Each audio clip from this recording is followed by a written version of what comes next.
The opinions and views expressed in the following program are those of the speakers and the host, and do not necessarily reflect those of Yoakley Scott Corporation and your sports network. Yeah, I've been closer to Jesus before, so can you help me out? Oh, can you help me out? Am I on my own? Am I on my own? Or can you help me out? Am I on my own? Am I on my own? Or can you help me out? Can you help me out? I've been scared to look at my soul.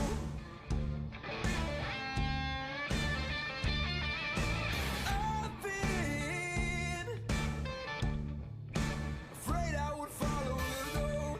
Yeah, afraid of the things I've been told. Hey, welcome into a Wednesday edition of Running Points on ysnlive.com, presented, of course, by Greenwood Chevrolet on Mahoning Avenue in Austintown. Ron Potesta with you alongside Anthony Hartwig, decked out in half Texas Tech, half Kansas City Chiefs. You know whose jersey this is, right?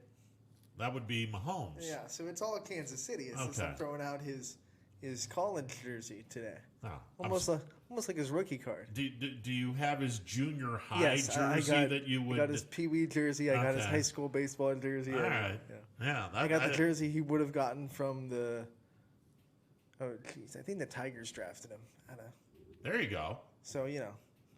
There He you had go. everything. All right, so it's, you're going to be one of those guys. I even that's have his dad's jersey. You're going to be one of those guys that's going to go over to Eastwood when we have the MLB Draft League, and then when they have the jersey giveaway night, Yeah. you'll grab one of those jerseys. Right, exactly. I mean, that's the first thing I thought of when they had the MLB Draft League announced was, holy crap, Jersey night is going to be so much fun over at Eastwood because all of these guys are going to be relatively high draft picks. So, you just basically have to figure out, okay, which one's the best player here and which one has the best path to the big leagues, and you got to hope and pray you're right. And then if you are, well, you struck gold.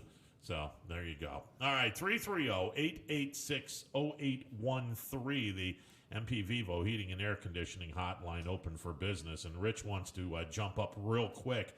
Rich, you're on the MP Vivo Heating and Air Conditioning hotline. What up, brother? Good afternoon, young men and gentlemen. What's up? We got a beautiful day going out here, Ronnie boy. Oh, yeah. How much snow do you guys have over there? No, man, you don't live that far from me. We got like 4 inches, and I think Paul Wetzel's eating magic mushrooms. Yeah. 11 inches, blinding snow and blinding wind. Come on. Oh, that was in the northern part of Mahoning County and up into Trumbull County. The further north you went, the more snow you got. Well, that's a given. That's a given. This is not shocking news. I've been through 65 winters. You know what I mean? Yeah, we got gypped down here. But Rich, the only people surprised about the weather are the people that reported on TV. I mean, every August I hear some weatherman end his forecast by saying, "I don't remember it being this humid here ever before." Guys, you know what? If you two and I were this bad with our performance in the private sector, would have been unemployable. Well, there you go.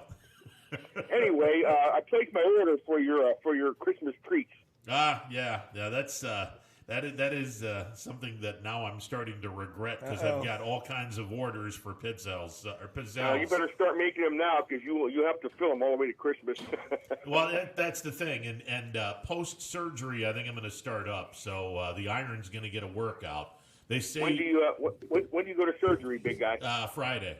Yeah, they say strike when the iron's hot. Well, apparently the iron's going to get hot pretty quickly. Hopefully, post surgery we'll get everything all taken care of and whatnot. You have a two-pizzelle maker, or what do you got going there? It's a regular pizzelle maker, so it's nice. It's pretty cool. DJ just coming over here with some very cool gifts from our sponsor, Greenwood Chevrolet. This is nice. Looking forward to using this. This is a This is a mug, and I would say that this is a mug that you're going to be able to drink hot or cold drinks, and it feels like it's insulated really well. And this is how you look when you buy a new car. You just open up your Greenwood mug and you Yeah. sip it all nice and gentle because you know you're taken care of. There you go. So I am looking forward to using this. Definitely. I'm sure. Many Some Italian red will go real well in that. Well, actually, that's you read my mind, Rich. This is definitely Italian red type of a thing here, and many thanks to the good folks at Greenwood Chevrolet on Mahoning Avenue in Austintown for this wonderful gift. See, Rich, you were just part of a running point on the spot promo. How's it feel? Oh, excellent. By the way, thanks Greenwood guys for taking care of these two guys. They're the pulse of Youngstown sports. Well, there you go. It's we're the only ones that do a sports show around these parts, and then the Power Hour, of course. So, you know, the between us and the Power Hour, that's it for sports in the Mahoning Valley. Well, it always has been. Even when you were up to dial, the other stations, those guys were on they were really diluted, if I may be cordial. You're cordial, sir. You're cordial. What are you doing today, brother? Man, I'm making this beautiful pork roast with whole sweet onions, chopped in quarters, huge carrots, diced, and baked potatoes, and all the fixings. That's my agenda, brother. Damn. All right, there you go. Anyway, I got a question for you, big guy. Yeah, man. What's up? This strong safety the Browns picked up. Yes. What's the scoop on this guy? You know, he's not bad. I don't know if he's going to be an upgrade, but you know, I mean, it's certainly something that the Browns need. That secondary is not very good, especially when you don't have a pass rush. You know, we've been saying this for years. A great pass rush can turn a bad secondary into an acceptable secondary. Well, when Myles Garrett's not in the lineup, that's not a good pass rushing team, even though Olivier Vernon did a pretty nice job against a very horrible offensive line from Philadelphia. You got to have pressure on the quarterback with this secondary because this is not a good secondary for the Browns. Well, with Myles back, maybe that'll we'll pick up a beat or two. And I think the Browns secondary will be better because you're going to have a significant pass rush as long as Myles is in that lineup. But you know, come playoff time. And I do believe the Browns will be a playoff team this year. Come playoff time, the front four, there's going to be an immense amount of pressure on them to get to the quarterback because that back seven for Cleveland, this is not the finished product for the Browns. Next draft, they're going to have to do a much better job with getting some more depth in the back seven. Now, in fairness, Greedy Williams hasn't played all year. And the safety that you guys drafted in the second round blew his Achilles out, so he didn't play all year either. So you'll get some help soon, but you got to get some more depth in there. You know, I'm looking at the social media and all the fans, which are totally fickle, want to draft defense from the SEC. Man, they can't hang in the AFC North. They just can't hang. Well, it just I don't know, Patrick Queen is hanging pretty well in Baltimore. You got to be able. You got to be able to just say, screw the conference. I'm going for the player, and I want to see what this player is made of. And you know, okay, you can sit back and go, all right, he's in the SEC, so automatically he's playing some really good football. I think people get hung up on, wow, he's from the SEC. He's really good. Really? Barkevius Mingo. Did he turn out to be a good player? Not really. Thank you. Exactly, Anthony. It just you have to look at the player and not look at the league that he's in. Well, you know, the addition of this safety, if anything, will add some depth there because we are weak back there. And thank you, Greedy, because you're a toothpick and you ain't worth a you-know-what in this conference. Well, again, I mean, it's just he spent more time in the trainer's room than he has on the field, and that's not a good sign. Now, having said that, I think it's about time people start realizing Sendejo is not as bad as everyone thinks. I mean, yes, he tends to be poor in coverage, but he also tends to show up. I mean, he did strip a fumble from Zeke Elliott in the Dallas game. He did deny Philadelphia a 2-point conversion and did a pretty nice job against Jacksonville. So he's not great, but he's not as bad as what people think. Agreed. I'm looking at all the critics on Baker, and yeah, he needs to improve his footwork when he's in a pocket. But that being said, it seems that our new coaching staff realizes that, and they're probably still working with him on that. But you're seeing a lot more play action, which he has a great fake. It's great.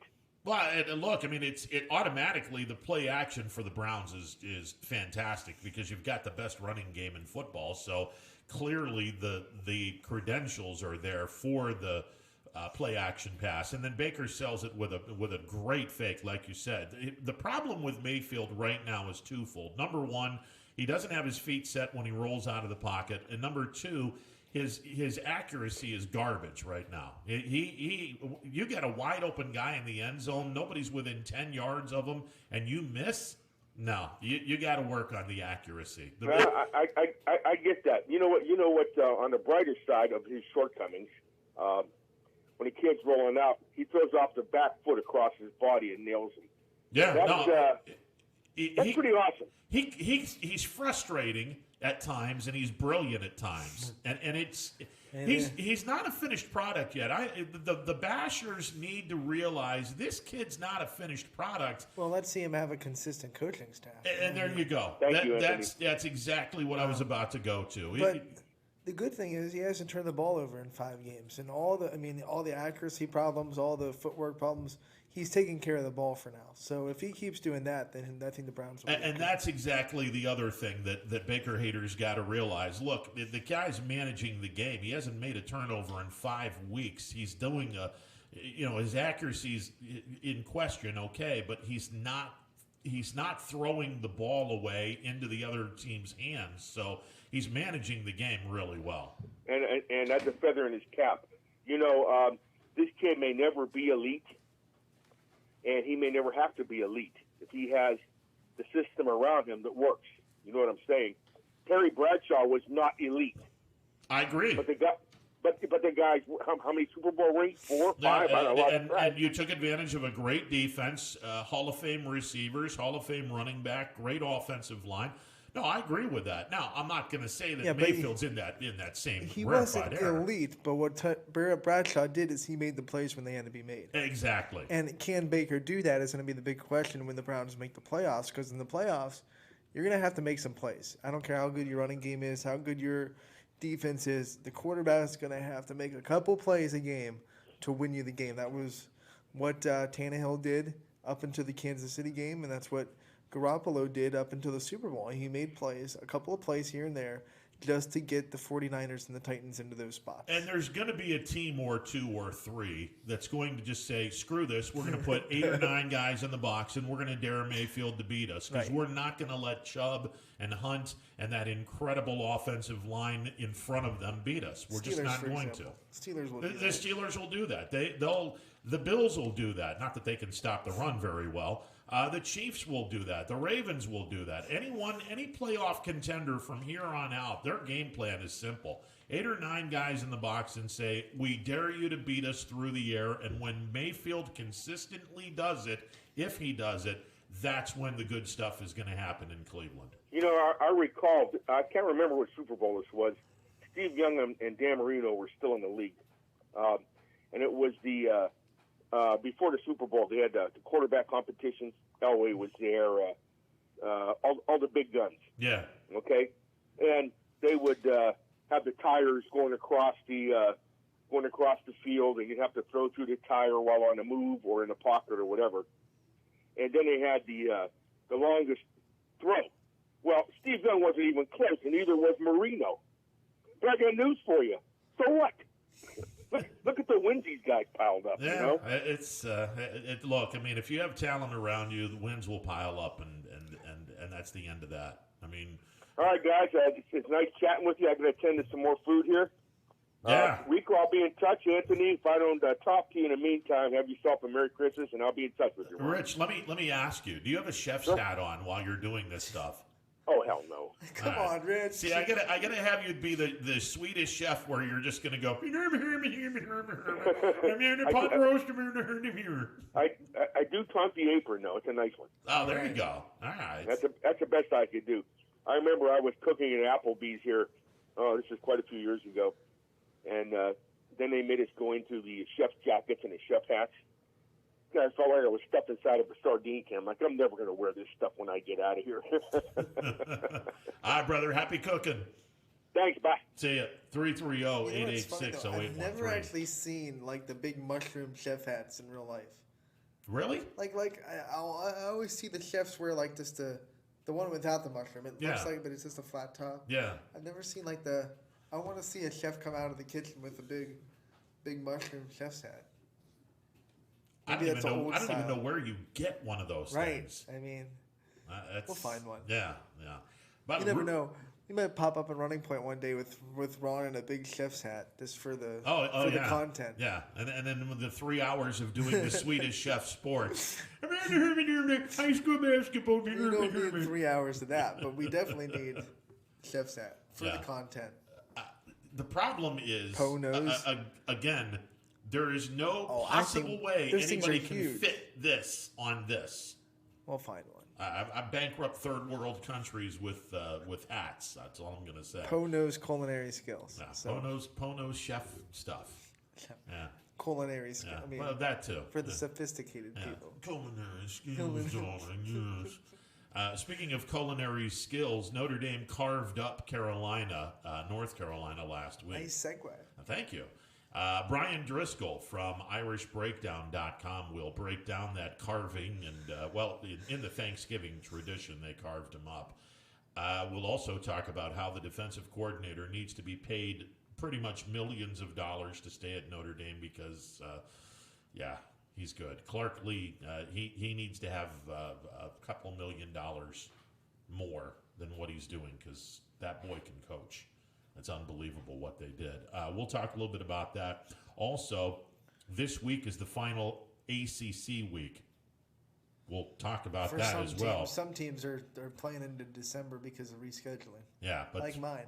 Notre Dame is done with the ACC after today. They've canceled their game against Wake Forest. We'll get into details with that, and also the playoffs and a bunch of stuff. So you just got Syracuse. Yeah, Syracuse is it. So Notre Dame's going to the ACC title game. That's all there is to it. Is it even at Syracuse at least? No, it's in South Bend.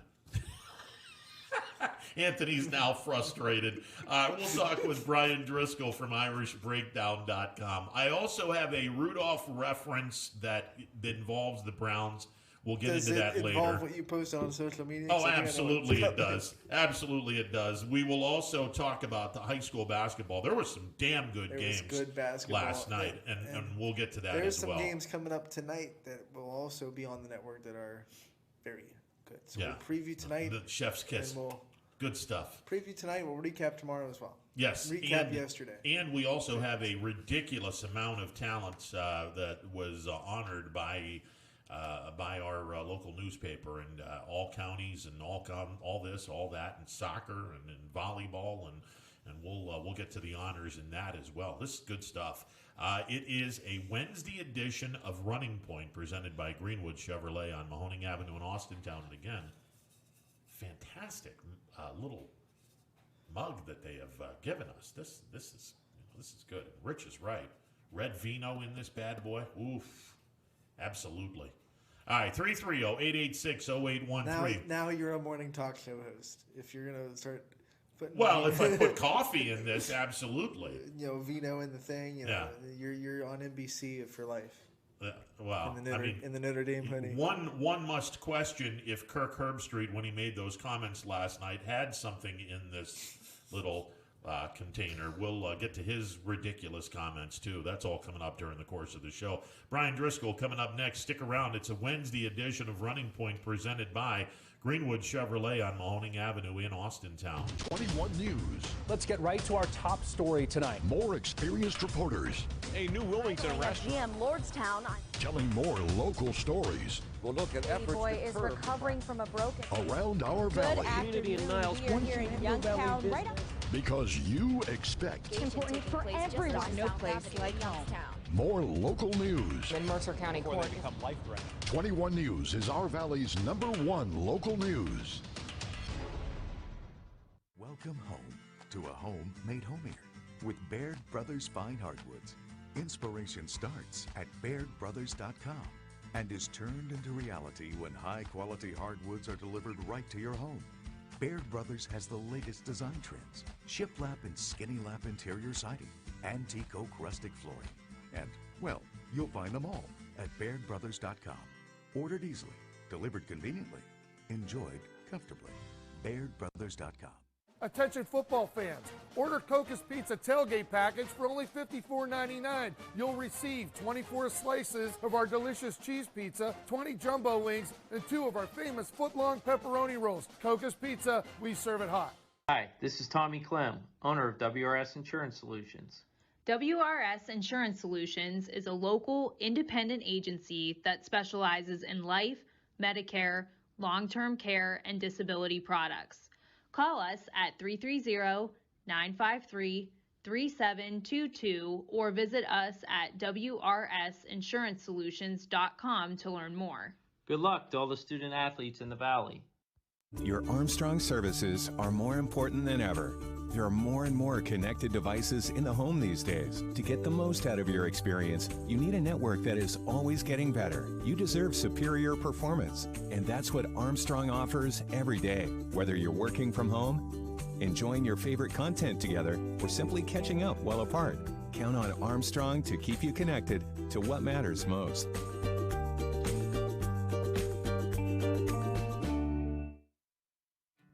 To Greenwood Chevrolet because I was really interested in looking at the tracks. Because I wanted my dream truck. Because I've been going there for 20 years. I think whenever we go there, whatever car we're looking for, they have tremendous inventory. If you're looking for people who care about you, Greenwood is the place to go. You know, it's like family there. The girls know me in service. It's Miss Kim in the Tahoe. I'm really happy that I went to Greenwood Chevrolet. Because they really went the extra mile for me. Now we're going the extra mile for you, only at Greenwood Chevrolet. For heating, cooling, and indoor air quality, the Mahoning Valley trusts MP Vivo Heating and Air Conditioning, offering worry-free repair, service, and installation. Call MP Vivo today for a free estimate. MP Vivo Heating and Air Conditioning. We're your energy-efficient experts. Welcome back to a Wednesday edition of Running Point on ysnlive.com. Friday, Notre Dame dispatched of North Carolina. You might say they carved up North Carolina in keeping with the Thanksgiving theme. And Notre Dame is still number 2 in the latest committee poll to determine the top 4 teams to go to the playoffs. And joining us to talk about the Notre Dame victory over the weekend, we bring in from IrishBreakdown.com, Brian Driscoll. Brian, how are you today, sir? I'm doing great. Thanks for having me on. Okay, so last week I was a little concerned about North Carolina's offense. I mean, after all, top 5 offense in all of college football. They came into last week's game averaging over 500 yards of total offense. And first 2 drives, Notre Dame gave up 125 yards, 2 touchdowns, and I thought, oh, God, the track meet, it's going to start because, well, Notre Dame scored touchdowns on their first 2 possessions, and you thought the race is on. This is going to be a 45-38, 52-45 type of shootout. And then Clark Lee made adjustments, and from the point of North Carolina scoring their last touchdown, North Carolina only got 170 yards of total offense after their first 2 touchdowns. A defensive performance that, and I don't think I'm overestimating this. I think this might have been Notre Dame's finest hour defensively since Lou Holtz was roaming the sidelines. This was a dominating performance by Notre Dame defensively after giving up those first 2 touchdowns. Oh, you're absolutely right. I mean, I think because it was North Carolina and not some blue blood program, I don't think people, based on my responses and reactions to the game, I don't think people really appreciate just how good this North Carolina offense is. You're talking about a team that in the previous 4 games was averaging 51 points a game, and over 600 yards per game. They're a 300-plus yard per game passing team and a 200-yard-plus per game rushing team. And Notre Dame shut them down in both areas. The difficulty in doing that, when you have an offense that has professional future pros at quarterback, running back, and wide receiver, is really just tremendous. And then they started out so well. I mean, when they scored 14 points, you're like, well, this is going to be a shootout. And then literally after the first two series, North Carolina got a field goal for the rest of the game. I mean, and the impressive thing, too, Ron, is it wasn't like North Carolina moved the ball, but Notre Dame made stops in the red zone or forced turnovers. They didn't force a single turnover, and they held North Carolina to 298 yards. They didn't even threaten to score in the second half. And to do that is impressive in itself. To do that with one of your best players getting ejected in the second quarter for targeting made it even more impressive. And it was really just a brilliant game plan coming in that wasn't executed well. They cleaned some things up. They made some adjustments, some personnel adjustments, which just shows great in-game coaching ability by this staff. And Notre Dame just absolutely dominated. I kept saying to myself, Ron, if they keep letting North Carolina, with the Notre Dame offense wasn't scoring in the second half, if they leave North Carolina these chances, they're going to score. They're going to tie this game up. And they never even came close to doing it, which was really just an outstanding performance by the defense against what is truly an elite offense. Okay, this was Clark Lea's finest hour as the defensive coordinator for Notre Dame. And look, I mean, there's going to be plenty of jobs open after the 2020 college football season. And I would think that the schools that are going to be looking for a brand new coach, they're going to be looking at Clark Lee. Notre Dame is in a position where if they're going to continue to be an elite defensive team, you got to pay the man that's in charge of having this elite defense. You got to pay Clark Lee. Back the Brinks truck if you need to, but he's got to be the highest paid assistant coach in the land and in South Bend, Indiana, for Notre Dame to succeed moving forward. Well, there's no question. I mean, look, if Notre Dame wants to be serious about being a great football program, this is the kind of guy you need to pay. And you need to do it. The key thing here is, Ron, is you need to do it before he starts getting head coaching offers. And that doesn't mean he won't take a head coaching job if the right one comes along. But if you do it beforehand, you're being proactive. You're showing him how important he is to you. You're showing him how much you value what he's done for your program. Notre Dame's about to have a second undefeated regular season in 3 years. It's not because of the offense, right? I mean, it's because of the defense. And you need to show him before people come after him. Because, I mean, you know how it is, Ron, when you work at a place and you bust your tail and you do a great job and then you start getting outside offers and then you go back to your current company and say, I'm getting these offers, and say, oh, well, we'll pay you more. Well, why didn't you offer this to me when I was doing the great job in the first place? And it makes it harder to keep a guy. Now you're getting into a bidding war, whereas if you come out right away and say, hey, you did a great job and we're going to pay you as an elite defensive coordinator because you are, that's going to mean he's going to be a lot more picky when it comes to head coaching jobs. And we've seen that at Clemson. Tony Elliott and Jeff Scott got plenty of offers to be head coaches as the offensive coordinators at Clemson, but they're paid well, but they love it there, and so they're more and more picky about the jobs they take, which is why Tony Elliott's turned down Power 5 head coaching jobs to stay at Clemson. Clark Lee's a guy that I do believe has a great appreciation for Notre Dame. He is someone I think you could keep a little bit longer if you do it the right way, and that requires you to start throwing money at him before he hits the quote-unquote open market as a defensive coordinator. Because, and I think the final piece, too, is, Ron, he's the kind of coach you want at Notre Dame. He's not a yeller and a cusser. He's a guy that values academics and character and those kind of things. I mean, he fits everything you say you are as an institution. He's an intellectual. He's calm, he's mild-mannered, those kind of things, and he's great at what he does. And he holds everyone around him to a high standard and holds himself to a high standard. And that's exactly the kind of guy Notre Dame should want and should be throwing a lot of money at to retain. And on the other side of the ball, I know Notre Dame's offense isn't, electric or amazing, but they matched North Carolina those first two possessions and tied the game up 14-14. I mean, how big was that, especially considering North Carolina's defense after that point really made some adjustments as well, and they started to play a pretty good ball game after the first two drives, and everyone thought it was going to be a track meet and ended up being a defensive battle. So how big was the offense in the first couple possessions of the game, matching North Carolina score for score? It's kind of interesting. If you break down the offense as a 60-minute unit, it wasn't good, right? They scored 31 points against the defense that came into this game giving up 31 points a game, right? But to your point, which I think is a great point, Notre Dame's offense stepped up when it needed to step up. Even though they couldn't do it for 60 minutes against a pretty bad defense, when they needed to have big plays, they did it, which was early in the game. You go 3 and out on your first series. It's an ugly 3 and out. You punt from deep in your own territory. You give North Carolina the ball at midfield, and they score. So that was on the offense, in my opinion, not the defense.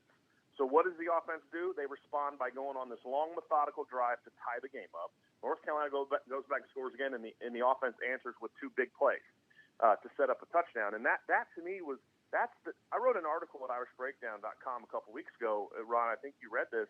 I said, where if Notre Dame wants to play for a championship, they have to play great complementary football. And what that means is you're not always going to be great on both sides of the ball throughout every game, every week. Sometimes the other side has to pick up the other side. And what we saw in this game was the ideal complementary football game. The defense struggled early, so the offense picked them up. Then the offense started struggling, and the defense shut North Carolina down. And then in the second half, when the defense was dominating, the offense said, hey, we're going to put this thing away for us. And that's what they did. That's what championship teams do. You're not always going to be on top of your game. But when your units play well together and they pick each other up, that's what gives you the makings of a team that can not get to the dance, but can do damage once they get there. And that's something we haven't seen from Notre Dame in the past, but I think this team has an opportunity to do if they can get into the playoff. This is a different Notre Dame team, and I know that some of the haters will sit back and go, "Oh, come on! I mean, you guys have been saying that for the last 8 years. You went to the national championship game in 2012, got obliterated by Alabama. You said they were a different team. Well, look, I mean, you didn't have the speed that Alabama had 2 years ago or 3 years ago when Notre Dame got destroyed by Clemson. I will still contend." Look, Notre Dame loses their top cover corner, and Clemson just so happened to score 21 points while that top cover corner was on the sideline, and Ian Book was afraid to hit some wide open or generally wide open guys on a post for whatever reason, and the game really wasn't all that bad. But this is a different Notre Dame team in that there is speed all over the place, which is something that Notre Dame has not had since the days of Lou Holtz. This is a team, and you hit the nail on the head, Brian. Both sides of the ball are complementary to the other side. They're going to pick each other up. That's something that we've not seen from Notre Dame in so damn long. It's crazy. And I really feel that if this team does get into the playoffs, and it looks like they will, but you still got to beat Syracuse, and you still have to have a great showing against a healthy Clemson team in the ACC championship game. I don't think this team is going to embarrass itself in the playoffs. If they get to the playoffs, they're going to be a very tough out. Well, they need to, and I think that the one thing that makes this team different more than anything, Ron, is all the things you said are true, but this team just has a different edge to it. This team has a different demeanor to it. This team has some attitude to it. You know, if you look at 2018, if we're being honest, you know, that team just out-talented a schedule that was not great. You know, this team has done some of that too, but this team plays with an attitude that I don't think we saw from the 2018 team on really both sides of the ball. And this team can dominate in the trenches on both sides of the ball. The 2018 team could dominate in the trenches on defense when it came to the rushing the passer. They weren't a great run defense. This team is dominant in every aspect along the defensive line, and they have arguably the best offensive line in the country. And it's still top 5 without the starters that they're missing. So I think that's something that's different. But, you know, when you just watch this team play, Ron, one of the big complaints you and I both have had over the years from Notre Dame, rightfully so, was this team tended to play to the level of their competition. And they just didn't play with a lot of emotion. It was very businesslike. We're not seeing that this year. We're seeing a team that plays with attitude. We're seeing a team that plays with a chip on its shoulder. And that's why I wrote the article I did about Brian Kelly kind of channeling his inner Dabo Swinney, because you're seeing Brian Kelly kind of pick enemies. You know, he's picking articles to be upset about, and he's playing the disrespect card, which is kind of funny for a team that's been ranked top 5 most of the year. But that's really a brilliant strategy, and that's something that Dabo Swinney has done, which is, hey, let me give my players an enemy to focus on because our schedule's not going to generate, you know, that kind of weekly, you know, intensity. So let's give our guys something beyond wanting to play for championship to focus their anger on, and it's been brilliant. And And, and I give him a lot of credit. I've been very critical of Brian Kelly over the years, and he still has to prove me that he can finish this thing off. But I think he's pushing buttons this year that we haven't seen him push, and I think this team is showing a level of character and attitude that we haven't seen it have really in his entire tenure.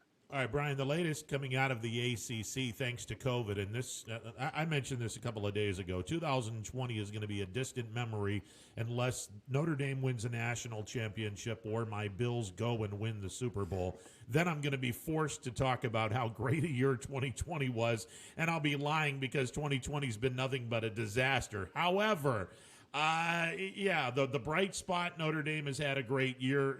Unfortunately, they're not going to finish what they started.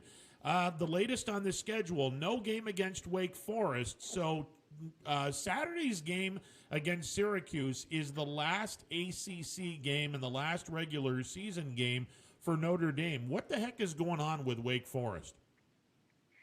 Well, I think this was more about just overall difficulty in scheduling games for Miami than it was about Wake Forest, because Wake Forest is actually going to play next weekend. They're going to play Louisville. So this wasn't about Wake Forest not being able to play. This was more about they were having a hard time getting Clemson rescheduled to Florida State. And instead of giving Clemson a new opponent, they looked at it and said, look, Miami's already lost too many games. They're going to only play 9 regular season games. Miami is one of the contenders for the ACC title. Clemson, you're having a hard time getting that 10th game because of Florida State's issues and all these other things. So we're going to ask Notre Dame to play 10 games when Miami and Clemson, the two teams are competing with, are only playing 9. I think that kind of factored into it. And in this way, you're not putting Notre Dame in the situation where Notre Dame has to go play a 10th game during a weekend where Clemson isn't playing. And I think it was one of those things where they felt like it was really an unfair advantage. So to even the playing field, Notre Dame had their game canceled. So Notre Dame's going to play 10 games, 9 in the conference. Clemson's going to play 10 games after they play Virginia Tech this weekend, 9 in the conference. And then Miami plays Duke and North Carolina to get them to 10 games, 9 in the conference. So it was really about, to me, leveling the playing field because of difficulties with Miami and Clemson during the year than it was Wake Forest, who has had their own issues. But like I said, Wake is still planning on playing next weekend. And apologies for switching gears, but right before we had you on, you did post a piece about Javon McKinley and his kind of emergence in the offense and how he's been overlooked a little bit this year. How important is it for this offense to have his emergence continue going forward? Because I think he's one of those guys that, like you said in the piece, he's been way overlooked, and if he kind of emerges as one of the production workhorses, it could be really big for this offense. Well, first of all, it's y'all's show. So if you want to change the topic anytime you want, you can change the topic anytime you want. So no need to apologize for that. I think it's really impressive because one of the things I pointed out in the article is if you look at Javon McKinley's first 5 games of the season against a really bad schedule, a schedule that has a combined record of 13 and 33, he had 9 catches for 171 yards in the first 5 games against poor competition. In the last 4 games against opponents that have a 23 and 13 record, 3 of the 4 opponents have a winning record, 2 of them are ranked. He's had 21 catches for 378 yards. And if you look at the impact it's had on the offense, it's really been impressive. The offense has seen a big jump again. Remember, much better competition. The offense went from 32.8 points a game and 439.4 yards in the first 5 games to 36.8 points per game. These are just offensive points. 494.8 yards per game and 6.7 yards per play. And it coincides with Javon McKinley stepping up. And I think Javon McKinley stepping up has made Ian Book a better player. And I think the part of it, too, is Ian Book started showing more confidence in Javon McKinley. I think that was a big part of this because, as I argued early in the year, is the receivers are getting open more than people are that are only watching on TV realize. Ian Book's got to throw the ball to him. Well, against Florida State and against Pitt, Saronic, Javon McKinley stepped up and made some plays, and I think that gave Ian Book the confidence that, hey, look, no, I don't have Chase Claypool and Cole Kmet anymore, but these guys can make plays for me. And so he started just getting the ball out, started distributing the ball, and they're making plays. And the thing I like about Javon McKinley is not only has he stepped up in the last 4 games, his 2 best games of the season were against Clemson and North Carolina. When your 2 best games are against the ranked opponents, that tells me you're able to kind of dig down and say, this is a big game. I got to step up and I got to be the guy tonight. And he's doing it. And I think that's been a big boost for this offense because when you can have a guy like that that you can throw those one-on-one balls to. If you're going to be a great rushing team, you need a guy like that to take pressure off of you. And if teams are going to put 8, 9 guys in the box, you got to have a guy that you can say, fine, load the box up. Javon's about to go off on you. And that's certainly been a great weapon for the offense. We're speaking with Brian Driscoll, he of IrishBreakdown.com. If you have not gone and checked out his work, you need to do it. IrishBreakdown, IrishBreakdown.com. All right, Notre Dame plays their final regular season game. It will be in South Bend against Syracuse. This is a team that they haven't been very good this year. Just one win on the campaign. We won't say who Syracuse beat because Anthony will not speak to me the rest of the show, so we're just going to let that one go. Look, I always take these shots at Georgia Tech, Ron. I don't know why. I don't understand that either. Syracuse is not a very talented team, but I will say this about the Orangemen. They're going to get after it, and they have no quit in them. And I think that reflects their coach, even though Dino might be in a little bit of trouble at the end of the year. He came from Bowling Green and had a real nice program at Bowling Green, but he just has not been able to transfer his success at Bowling Green to Syracuse, and he might be on the hot seat. But this Syracuse team, they are they may not be very talented, but they don't have any quit in them. They really don't, and that's been the thing you have to respect and appreciate about this Dino Babers squad is not only are they not talented, but they've lost most of their best players during the season, whether it be the guys opting out, guys getting injured along those lines. It's just been a brutal – anything that could go bad for Syracuse this year has basically gone wrong, with the exception of them, that's a team that probably wanted games to get canceled, and they haven't had a single game canceled. You know what I mean? It's just been a rough year for them, but – there's no quit in them, and I think this past weekend against NC State is a perfect example of why they stink, but also why you respect that team, which is they're 1-8 going into that game. NC State's 6-3. This is a good NC State team. They're borderline top 25. Syracuse had every reason in the world to do what Florida State has done, which is basically pack it in. And they didn't. They went in, they battled, and they had a chance to tie the game up at the end, and unfortunately their quarterback spiked the ball on 4th down, which again shows this is a tough team that doesn't quit, but this is also not a good team. And those kind of things don't happen to good football teams, although, it did happen to Tom Brady recently, I guess, but for the most part, that doesn't happen to good teams. And so I really respect the character of this team. Like you said, they don't quit. I mean, they had a lead over Clemson in the 3rd quarter. That says a lot about this football team, but they just don't have the talent or the experience. They're playing a lot of young players. There's just nothing about this team that says Notre Dame could play its worst game of the year and still beat Syracuse. So we're not going to learn a lot about Notre Dame. The hope is that they can just kind of steamroll them early and in the half get the young guys in and not expose their veterans to injury potential. But I do respect the job Dino Babers has done, and it is unfortunate he hasn't been able to build on that 10-win season from 2 years ago because I think he's a class guy. But this team is really bad, and I don't think there's much hope for it getting better in the future. The one thing that I'm going to be very curious to see, and I want to see if you agree with this, Brian, and again, we're speaking with Brian Driscoll from IrishBreakdown.com. Through the years, Notre Dame has played down to its competition, and I don't want to see Notre Dame sleepwalk through this game because that would send a god-awful message going into the ACC title game. I'm going to be real curious to see if this team does, in fact, steamroll Syracuse early and just leaves no doubt as we go to halftime. Notre Dame goes up 35 or 42 points. I mean, I want to see them leave absolutely no doubt as to this is a completely different Notre Dame team, because the last thing I want to see is Notre Dame sleepwalk and allow Syracuse to be in this game, and then Notre Dame gets an ugly 10, 14-point victory. That would send a god-awful message going into the ACC title game.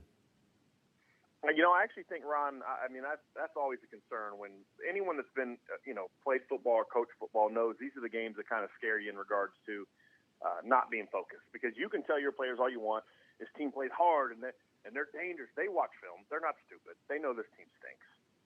So it's like, what's your motivation? Well, I actually think this is an area where having the Wake Forest game canceled is going to be a benefit to Notre Dame against Syracuse, because now it's like, hey, guys, we have an ACC championship to prepare for, but we've got this one game in front of us. We have a chance for an undefeated season. The only thing standing between us and an undefeated season and locking in the number one seed and really, establishing our playoff resume is Syracuse. So now you can focus all your attention and emphasis on Syracuse, and you got to bye next week. Hey, we got all next week to rest and get ready for the title game. We got to focus on this. So I actually think that is going to help them in regards to really locking in and playing their best in this game. And I know the ACC is pretty much figured out as far as who's going to be in at this point. But are there any other games that you might be interested in, or storylines you might be interested this week around the ACC? I think for me, it's the Virginia Tech Clemson game, just because of the storyline of if Clemson wins, they're in the ACC title game. So I mean, you're going to see Notre Dame's opponents kind of get decided this weekend. Potentially if Clemson wins, and if Clemson loses, now you start watching Miami the next 2 weeks. Miami could be that next opponent. So I'm really locked in right now to find out on who Notre Dame's opponent is going to be in the ACC title game. Brian Driscoll, our guest. All right, leading up to the Syracuse game, update us a little bit on the injuries in terms of Notre Dame. I know the offensive line was banged up, got through it. I thought the offensive line played pretty well under the circumstances against North Carolina. What are some of the injuries leading up to the Syracuse game this week, Brian?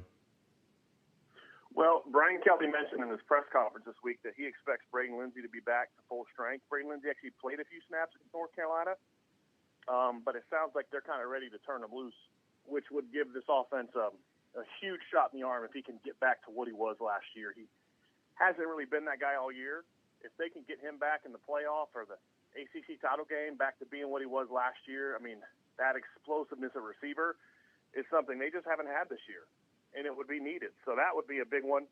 Jacob Lacey and Jason Adamiola most likely won't play this weekend. Maybe Jacob Lacey does. But honestly, if I'm Brian Kelly, with the injuries, he's kind of been, battling staying healthy. But I think with him, I would say rest him.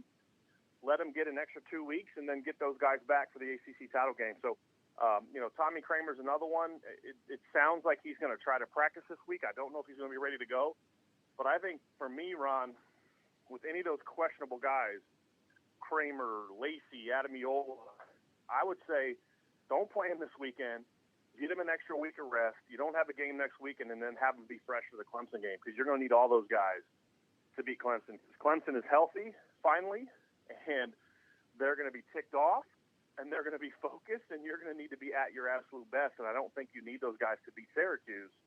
So I would say get them healthy, get them rested, and get them ready for the Clemson game. Agreed, 150 million%. All right, give me your pick on this game. No, I'm going 49-6.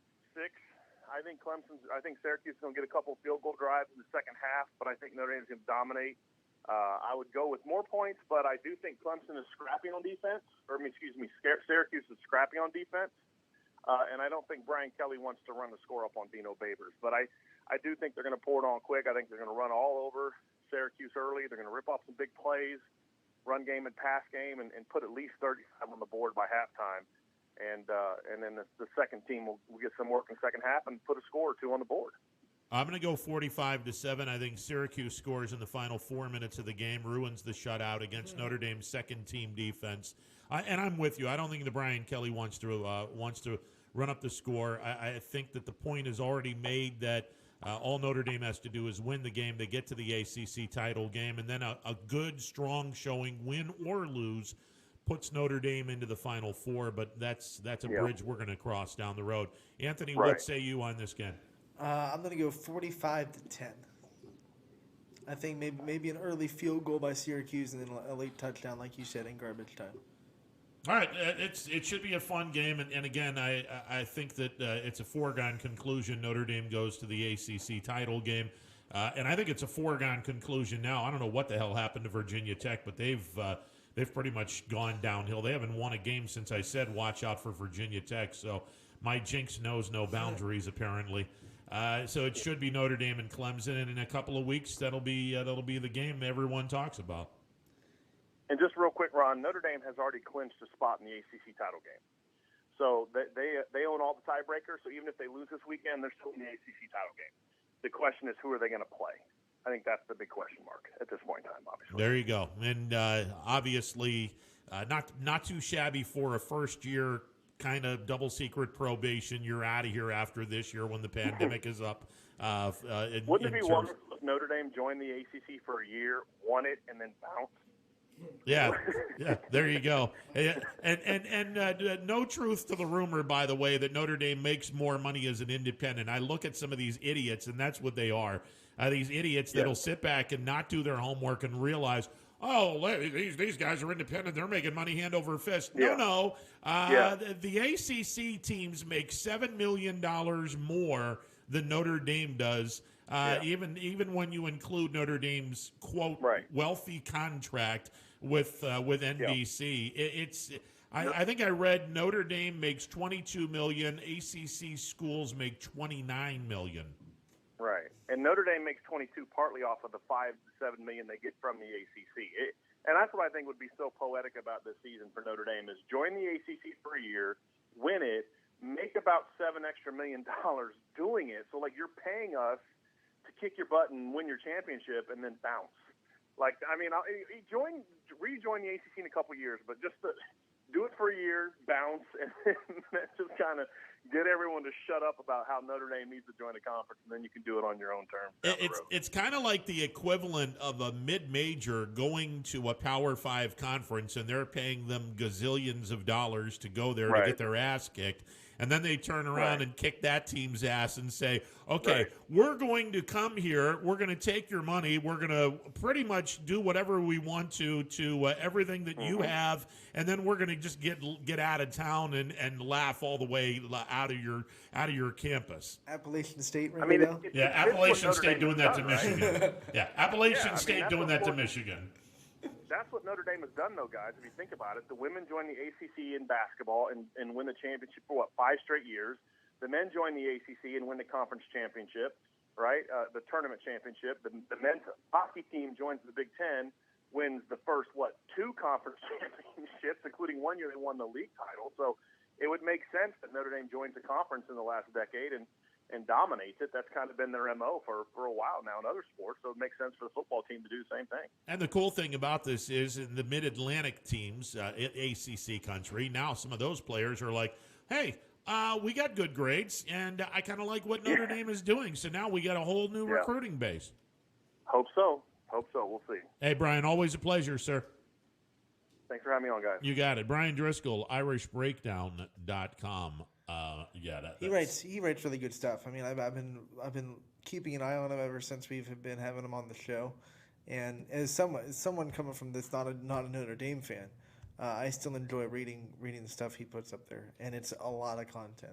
He's not afraid to drop the hammer on Notre Dame. He's not a homer by any stretch of the imagination. He's a hard worker, and he brings out it's like the Javon McKinley article. He is overlooked. I mean, before last week, it was a name that you don't really hear from Notre Dame a lot offensively and from the Notre Dame media, but he's going to be important as Brian kind of stuck out, and it's a great article that I'll probably read after the show because he put it up right as we went on the air, so I haven't read it yet. But he's going to be a huge part of this team and the success of this team. And as we said, win or lose, and I think Notre Dame wins against Syracuse. It would be breaking news if they didn't. It would be breaking news if it was close. Yeah. I know Syracuse has been competitive against a couple of teams. Had the lead against against Clemson in the third quarter. Competitive this week against NC State. But it would still be breaking news if Notre Dame ends up being close. If it's close for like a half, that's okay because it's a scrappy team, whatever. Sure. But if it ends as a close game, oh, man. Yeah. Well, that would be looking back in the last 6 years of Notre Dame where they sleptwalk through a game, and that's not what you want. This is a different Notre Dame team. Hopefully they play like the team that we've seen all year long, and they don't revert back to 5 and 6 years ago when they were sleepwalking through crazy these opening week of basketball as well. I mean, a lot of teams got upset because it's a weird first week because preparation is a lot different this year than in a normal year of basketball. The women got upset by Ohio 86-85, and that was one of those scores that really really set me off my chair a little bit. I didn't expect Ohio to go and beat Notre Dame. When we have Rob Schmidt on tomorrow, some of the Horizon League teams have played already. Oakland put the fear of God into Michigan. I thought we were going to see. I thought we were going to see another Appalachian State Michigan moment where Oakland was just going to go, "Thanks for the money. We're going to trash your campus and leave now." They had a tough week. I think they're 0-5, but they played a lot of really good teams. Yes, and that's going to help their schedule. Cleveland State played Toledo really, really tough last night. It's unfortunate that Youngstown State has not had any games to this point, and we'll especially see what because happens. West Virginia looked kind of shaky in their first game too. Yeah. So if YSU, if you're going to get a team, you're going to get them early. So if YSU plays West Virginia in a normal setting with normal preparation, you never know what could happen in that game. I don't know what they have done to Culver, but he is now a man-child in Morgantown. You didn't see that when he was playing basketball at Harding. You saw glimpses of it, but he didn't dominate high school basketball the way he probably should have. My God, he's gone down to Morgantown in the last year and a half. Oh my goodness, is he playing some good basketball? There's this kid, I watched him yesterday, it was Stanford, Zaire Williams. He's a baller. Yeah. And I think people should keep their eye on Stanford. I know it's hard because the Pac-12, a lot of people don't really get to see a lot of the Pac-12 games. But I think Stanford might have a run in them at the end of the year.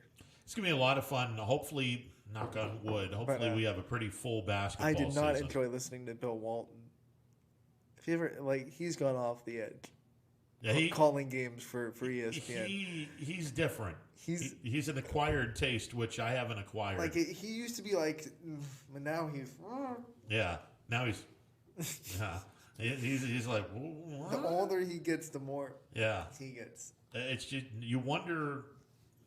How do we put this nicely? You wonder how many things Bill Walton has rolled through the years, and we're not talking pick and rolls, kids. No. We're talking other things. He brought up mushrooms on the broadcast. There you go. Just saying. Okay, there you go. That's yeah. All right. Earlier when Rich was on, we made reference to one of my favorite things about Christmas is watching the Christmas specials, and there's a lot of good ones. For an hour, I relived my youth with Rudolph, and Rudolph was on last night. And during the course of this, I had an epiphany, especially when Rudolph and Yukon Cornelius and Hermie were all on that iceberg, and they drifted, and they finally went to the island of Misfit Toys, and I had an epiphany. The Island of Misfit Toys, the Cleveland Browns from 2005 through 2019. I mean, let's be honest. You could have very well had the choo-choo train with the square wheels on the caboose. You could have very easily sat back and said, "How would you like to be Markevius Mingo and be a backup man as a first-round draft pick? We're a bunch of misfits," and just a bunch of other things.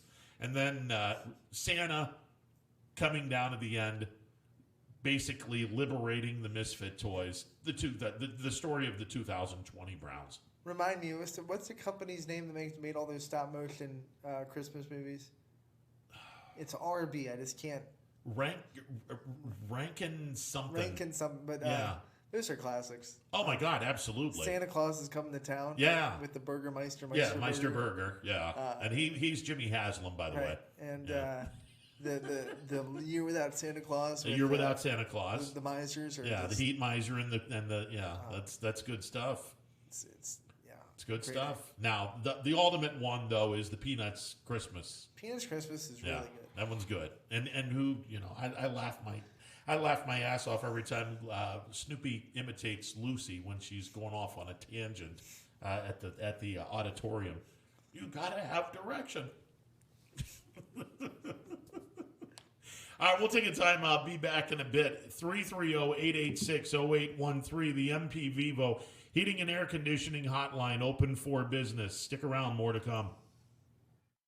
Hello, I'm Greg Burbick with G. Burbick Farms. For the last 100 years, my family has farmed in the Columbiana and Mahoning counties. I began raising cattle in 1996 with the goal of providing a better product for you and your family on the dinner table. Our grass-fed and grain-supplemented Black Angus beef are raised with no hormones, steroids, or antibiotics. We're known for our hometown-friendly service and incredible tasting products. We're locally owned and have customers across the tri-state area. Our products go from our farm to your family. Stop by our farm on New Buffalo Road or visit us on the web at gburbickfarms.com. Don't forget to like us on Facebook. G. Burbick Farms, it just tastes better.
Myers with Myers Family Insurance, your local Medicare and retirement resource. We're excited to have sports back. Whether you're on the field or cheering from the stands, sports unifies communities and brings hope for the future. We're all one team working together. At Myers Family Insurance, we know the importance of a great team. Our team continues to grow to help you with your Medicare and retirement needs. The annual election period is October 15th through December 7th. Now's the time to make sure your plan continues to meet your needs for the upcoming year. Call today. WRS Wealth Advisors, the area's premier wealth and retirement specialists. Located on South Avenue in Boardman. Welcome back to a Wednesday edition of Running Points on YSNLive.com, presented by Greenwood Chevrolet on Mahoning Avenue in Austintown. Ron Potesta with you alongside Anthony Hartwig. MP Vivo Heating and Air Conditioning Hotline open for business, 330-886-0813. All right, last night we had plenty of basketball on the network, boys basketball, and the Struthers Canfield game, I was really looking forward to seeing how good the Wildcats are, because this is a team that went to the district championship game, lost to Cheney, got everyone back, pretty much everyone back, for another shot at it. This is a good Struthers team. Yeah, they kind of put their foot down. They started off kind of slow. I mean, Canfield had the early lead. I think they led like 23-20. But then Struthers kind of put a little run together before the end of halftime, and then from that point on, it was kind of all Wildcats, and yeah, they're going to be very good, and the kids you named coming back only help them, and it's going to be a tough NE8, a very good NE8, and they're going to need every bit of it to kind of win the league, but that league is going to really propel them to the tournament.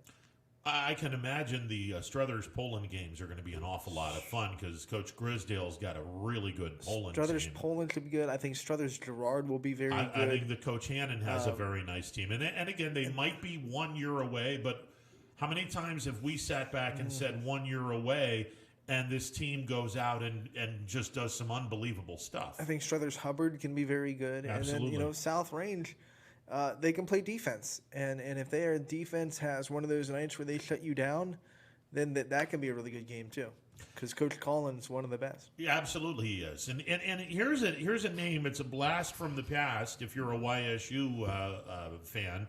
Aiden Slocum. If the last name sounds familiar, well, this is Coach Slocum's grandson. Aiden Slocum, 22 points in the Struthers victory over Canfield. He is turning into a very good point guard for this Struthers basketball team. It was just nice to see basketball at the field house again, though. Yeah. I imagine the popcorn still smells amazing. And by the way, if you haven't had popcorn at Struthers Field House, you got to. You got to. I know right now you can't because it's parents only, but find a parent, have them smuggle out some popcorn for you.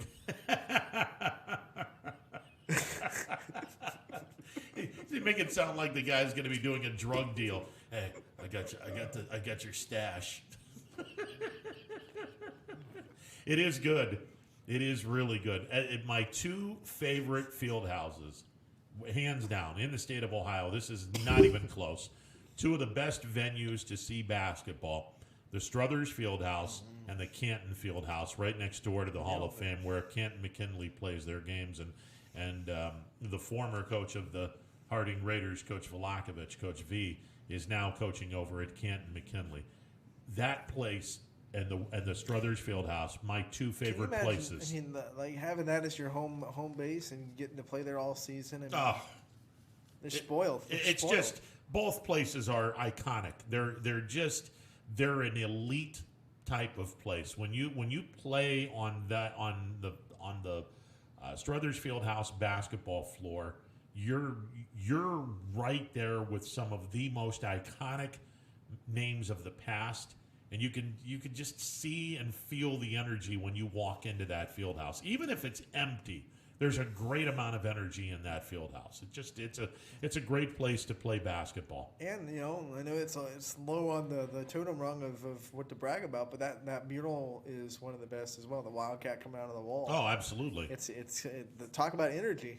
Yeah. I mean, that's coming at you quick. Yeah, and if you're blessed enough to go to a regional tournament, if you're a D3 or a D4 team, you get to step onto royalty. I mean, the Canton Fieldhouse, every bit as iconic as the Struthers Fieldhouse. And by the way, when you walk into both field houses, the smell of popcorn is just indescribable. And both places have top-notch, top-shelf popcorn.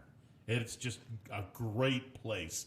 And at the field house in Canton, they put you in the crow's nest to broadcast the game, and you are way the hell up there where you can see all the action. It is an iconic place, and you have to be damn good as a D3 or D4 team to go to the field house in Canton. And the tournament games at Struthers, no slouch either. I mean, we've talked about it on Monday. The tournament games in the area in boys and girls, there's a lot right now. When we're looking at the teams right now, it looks to be a very competitive district tournaments in almost every division. Yeah. Now, way back in the day when you had one tournament spot being the place for all of the games, okay, every year it's kind of a treat. You go to the field house. If you're one and done, you're at least playing on the iconic Struthers Fieldhouse floor. Well, now, since the OHSAA took it away, which I don't agree with, but that's another story for another time. And our general manager, Steve Leslie, he and I have both been in agreement with this for the longest time. It's an ignorant reason why you're doing this. It's just more or less to make money, which, okay, whatever. But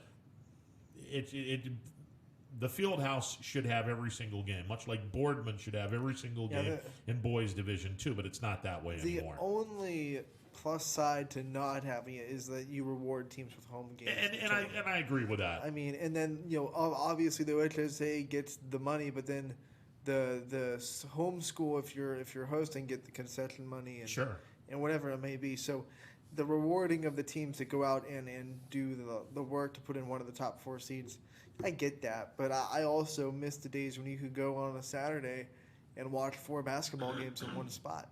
And the one thing that I will say, okay, now you've turned the Struthers Fieldhouse into a place where only the 4 best teams are going to have that reward. And I can kind of sort of live with that, because if you're not in the district tournament, you're not going to sniff the field house. Right. And you got to be good in order to get to the Struthers Fieldhouse. You got to be really good in order to get to the Canton Fieldhouse. And you got to be great if you're going to go down to the Schottenstein Center or St. John Arena and play in Columbus. And I'm good with that. Even though I'd kind of like to have all the games played in one venue. Okay, I understand. It was nice for the objective fans and the media when everyone was just at one spot. Sure. Of course. But both perspective I see from the school's point of view. Hey, we worked hard. We got this 1 seed. We get 1 more home game. That's great. And this year they might get a couple more home games, because I think they'll probably do what they did in volleyball and just have the top seeds host all the way up until regionals. Could be. Which means we wouldn't see tournament games at Struthers unless Struthers hosted. Yeah, and that would suck. But again, we're gonna, as we have said all year long, fair went out the window when COVID hit the country. If you want to go forward, you have to accept that fair's changed a little bit. There's still some fairness. I mean, it's not like we're just like, fair, what's that? It's there. It's just. I have no knowledge of this word. It's just crinkled up a little bit and torn a little bit, and it's there. But yeah, definitely one of those things where you can't say, "Well, that's not fair." Well, yeah. Sorry, you want to play? Sorry, life's not fair. Right? Get over it. Get over it already. Springfield looked very good in their first game against Salem, and it was some new players to the starting lineup that really stepped up and scored points for them. Speaking of iconic places in Division III. Salem High School's got a really nice gymnasium. They do. They played at Springfield, but Salem's got a really nice gym. Yeah, they got a really, really nice gym. But Springfield getting a 12-point victory against Salem. How about Drew Weir from Salem knocking down 5 threes, 21 points in a loss. Now, obviously, Alex Rothwell was the guy. And that's impressive because Rothwell is new to the starting lineup, so he really took that new role and he ran with it, and man, did he control the boards really well. He just clogged up the inside, and once the Tigers had control of that game, it was pretty much over. He and R.J. Smith did a nice inside-outside type of game because R.J. nailed down 3 threes en route to, a 16-point performance, something like that. I mean, both of these guys, they pretty much owned the offense for Springfield. It was a nice inside-outside type of game. Yeah, and like I said, you really, even though Bo Brungard didn't really show up as the leading scorer, his leadership, you could just tell while you were watching that game. Him and Clayton Medvac, the leaders of the team, they give that team a winning mentality, and it really shines through in basketball season. Okay, one thing that it's a pet peeve, and I will say this as a coach, it is a pet peeve of mine. Hit your free throws. It just, come on. You're 15 feet from the basket. Nobody is around you. Nobody has a hand in your face. You can take all the time you want to within reason. Within reason. There's a nail on every wooden floor. Put your shooting foot. If you're left-handed, you put your left foot on that nail or slightly behind it so you're not on the line. Put your right foot shoulder width apart and hit the damn free throw. 9 out of 16 is not, I'm sorry, that doesn't cut it. You got to be able to hit at least 70% from the free throw line. Yeah, I think a good team percentage is about, coaches would be happy if their team was in the 70s, 80s, and then players, you'd love a kid in the 90s, but players, you'd love them at least in the 80s. Oh, absolutely. So, but 70%, I don't think that's out of the question. No. I mean, it's the easiest shot, yet everyone doesn't work on it, which drives me bananas. I mean, this is the one thing that, and it's even in the NBA, where it's just atrocious. No one cares about it. Where I look at this and I'm like, does anyone realize? But that's one of the reasons. I mean, when the guys that everyone sees don't care about free throws, then why are these kids going to care about free throws? But here's the thing, and I, you've roamed the sidelines before as well. How many games have been decided because you sucked at the free throw line? A lot. I mean, I remember when I was running social media and kind of like a little bit of a manager for South Range. They played West Branch back when they had Melinda Trimmer her senior season. They missed 16 free throws and lost by about 8 or 9.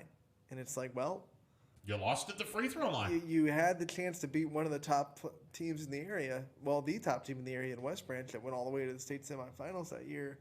But you missed your free throws. What are you going to do? Your game plan worked, and you just didn't hit your free throws.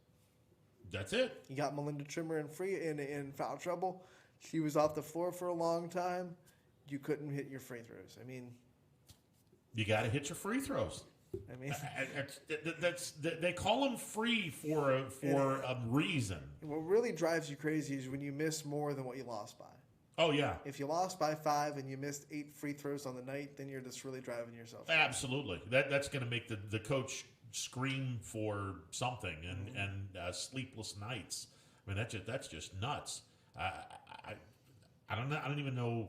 And I understand your point to where, kids are emulating the NBA players, or they're emulating the college players. And if you see guys clanking stuff off the rim, and look at what these guys are doing. I mean, they're not hitting their free throws. What drives me crazy, and you see it sometimes in college, and you see it sometimes in the NBA, they'll miss a free throw, and they're giggling about it or something. They're like, no, you just left a point on the board. That should hurt you. You should be upset about that. Yeah, you lose by 2 points and you missed 8 free throws. Congratulations, because you didn't do probably the most fundamentally easy thing to do in basketball. You didn't accomplish that. You don't deserve to win. Period. End of story. That's a pet peeve. I get so frustrated when I see kids, and you can miss. Okay, off the front of the iron, off the back of the iron. We're not sitting here and expecting everyone to make every single free throw. No, of course not. It's going to happen. But yeah, I don't like when kids miss to left or right. Yeah. If you miss short or long, that's fine. If well, you that's miss fine. South, that's fine. Yeah. When you're missing the left or right, that's like you better work on it. Yeah, exactly. And if you're using the backboard to try to put if it works. Well, if it works, sure. But I mean, that's not how you're supposed to do this. It's. It is what it is.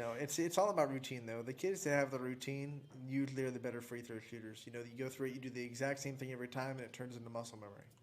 All right, our friend of the show, Aditi Kinkabwala, has announced that the Steelers' Pro Bowl center and captain Marquise Pouncey not playing today. He's on the COVID reserve list. So a lot of guys will not be playing in today's game. And by the way, again, we mentioned this yesterday. And Anthony, I'm going to bring you in on this conversation. The NFL rarely takes a back seat to anybody. They've taken a back seat to a freaking Christmas tree. You take back seat to Christmas. You're going to take a back seat to a freaking Christmas tree. The Rockefeller Center, they have a gorgeous tree year in and year out. And NBC, they broadcast the lighting of this Christmas tree every Christmas season. So that's taking the back seat. What did we say? Fair? Out the window. If you messed up your protocol a little bit and you're not playing on Sundays, all of a sudden, hey, you don't earn that right to be prime time. We have other prime time things that we've had planned for a long time in that TV slot that's a tradition. And sorry about your luck. I mean, I know a lot of people are like, Christmas tree, what are you... Well, sorry. It's something that I know a lot of people watch. Yeah, absolutely. NBC's not going to just be like, well, you know what, screw Christmas. Let's play football. Yeah, that's not going to happen. But it's a good lead-in for the Christmas lighting, the lighting of the Christmas tree. Come on, you get to lead into the Christmas tree. Yeah, exactly. It's kind of like the Warren Junior Military Band playing in front, just in front of Santa Claus, and the Macy Thanksgiving Day Parade, which was 40 years ago that I marched in. That was kind of fun. All right, we got to get back to basketball. Louisville, by the way. Yes. 67-63 win over St. Thomas Aquinas. St. Thomas Aquinas is a good Division IV program. One of the reasons why they're good is because they schedule up. Louisville's Division II in basketball. So they go up 2 divisions, and they're in the game for most of the game. But the Louisville, I'm going to be curious. I haven't read up on how good Louisville should be this year, but that's... Even though it's a Division IV team, St. Thomas Aquinas year in, year out is always a solid program. So that's a good victory for Louisville last night. Yeah, and Tyler Bolden scored 17 points for them and 5 rebounds. And then Corey Noble had 15 points, 7 rebounds. So they had 2 very good contributors that really put in the work. And when you have a balanced offense, it makes your life a lot easier. Yeah, if you're balanced... Nobody's going to be able to go a triangle and 2 or diamond and 1 on 1 player. It's if you're balanced, then the world is your oyster if you have a balanced Nowadays, offense. when teams have a player that says one player that scores a lot of points, a lot of teams when they're defending it will be like, score your points. No one else is. No one else is scoring on your team. Yeah, and we'll beat you. We'll beat you 42-38, and you scored 35 of your 38 points. And no disrespect to Coach Brazil, who does a great job with the half court, the full court press on the network. That's how McDonald lost their 2 tournament games in Zach's sophomore and junior year. I mean, Western Reserve and Lowellville, they sat back. Well, let me take that back. Western Reserve said, "Hey Zach, score as many points as you want to. we're just going to shut everyone around you down. Exactly. And they barely won. I mean, that was one of those 15-foot leaners with 3 seconds left in the game that gave Western Reserve the victory. And then Zach's junior year, Lowellville basically stepped up to the challenge and said, in the district semifinals, okay, the rest of you guys, you can score at will. Do whatever you want to do, because this kid ain't getting more than 15 points. And they did a number on him for, I don't know, most of the game. I mean, Zach, I think Zach finished up with like a dozen points, but 9 of those were in the second half. I mean, they did an unbelievable job on Zach. And pretty much the rest of the guys, they had opportunities to put the ball in the basket, wide open threes. They just couldn't nail the shots. But then props to Coach Brazil in his senior year for putting something together there where that go. strategy doesn't work anymore, and that's one of the reasons why they won the district. Exactly. Yeah, they put it together and said, okay, well, now we're going to have these kids who are a year older, and they're better. They're not up on Zach's level, because Zach is way up here, and everyone else. But the kids were good enough to where they've said, if you want to try to sit back and say, let Zach score all the points, we're going to shut you down. It's not going to work this time because we gotten a whole lot better. And I think that's why McDonald was able to do what they did in Zach's senior year and win a district championship. And they had kids that could hit open shots if you doubled the result. Yep. So, and that's the key. I mean, if you have a superstar, you have to have someone to complement them.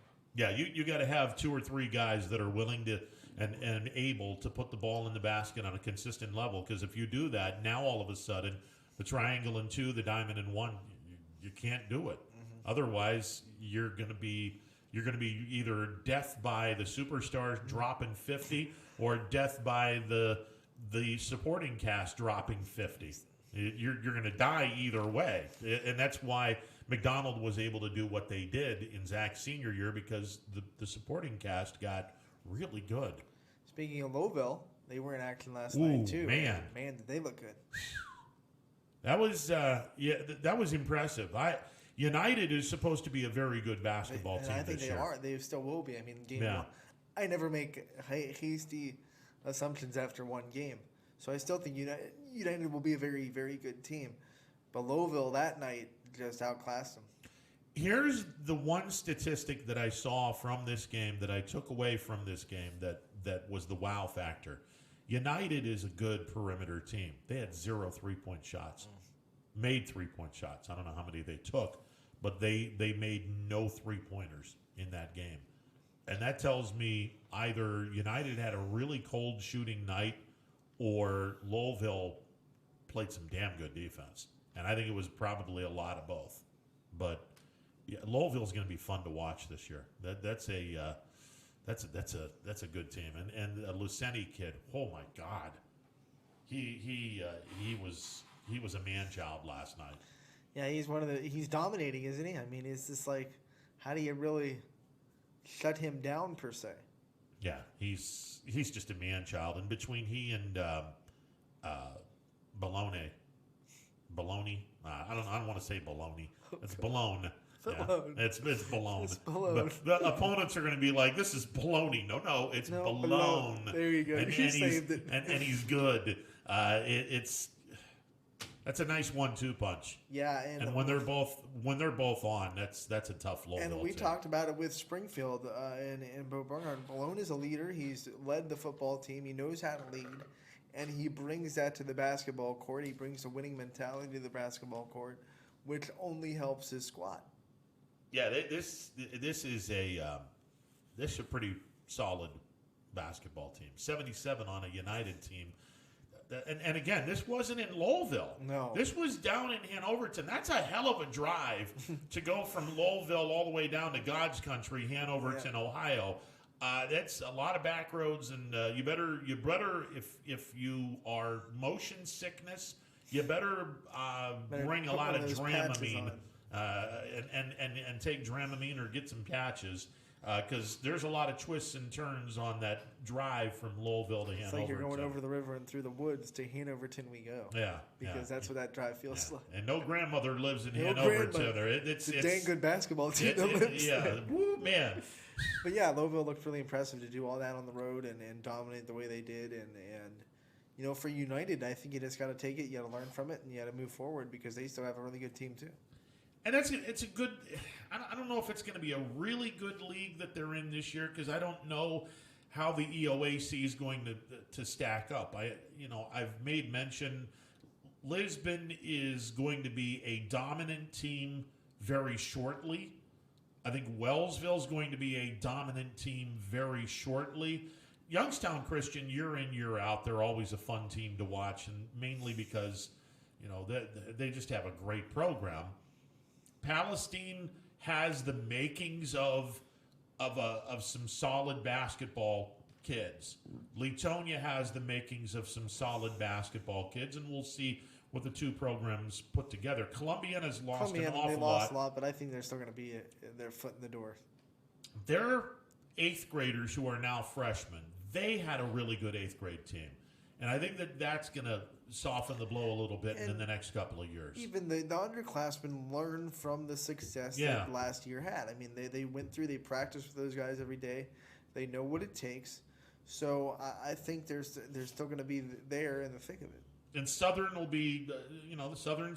They'll be a lot of fun to watch as well. It's just, I don't know if it's going to be as good a league as the Scarlet tier in the Mahoning Valley Athletic Conference. Well, it's going to be fun because Wellsville plays Crestview on Friday night, so we'll find out. Because Crestview's one of those teams we talked about could very well be at the top of that MVAC. Wellsville, we just talked about them. They could be really good in the EOAC, so how do you match up against the other tier? I mean, against the other conference? I wish that I wasn't surgery bound on Friday because I would love to broadcast that game. That's going to be a lot of fun. You know what you can do? You can watch it on YS. Yeah, there you go. And that's what I'm going to be doing because I'm going to be laid up doing something. That's I don't even know how much pain this is going to result in, but we'll deal with it. But no, that's definitely a game that is going to be worth watching because we made mention Crestview. I don't know if they win the conference or not. I mean, good God, Newton Falls is a basketball factory year in, year out.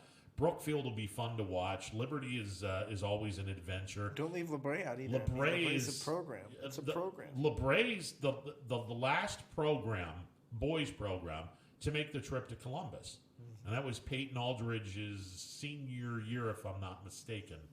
They went to Columbus and played the last team to journey down to Columbus in this area. So, that's a fun league. That'll be an awful lot of fun to see what happens. All right, 330-886-0813, the MP Vivo Heating and Air Conditioning Hotline, open for business. I made mention of this. I want to see if you're on board with this, Anthony. I made mention with this yesterday. Obviously, Trumbull County and the two teams in Youngstown, Cheney and East, they're shut down to early January. Now, they're gonna the Trumbull County folks or the health board is gonna say, okay, December 22nd they're gonna meet and they're gonna see what happens.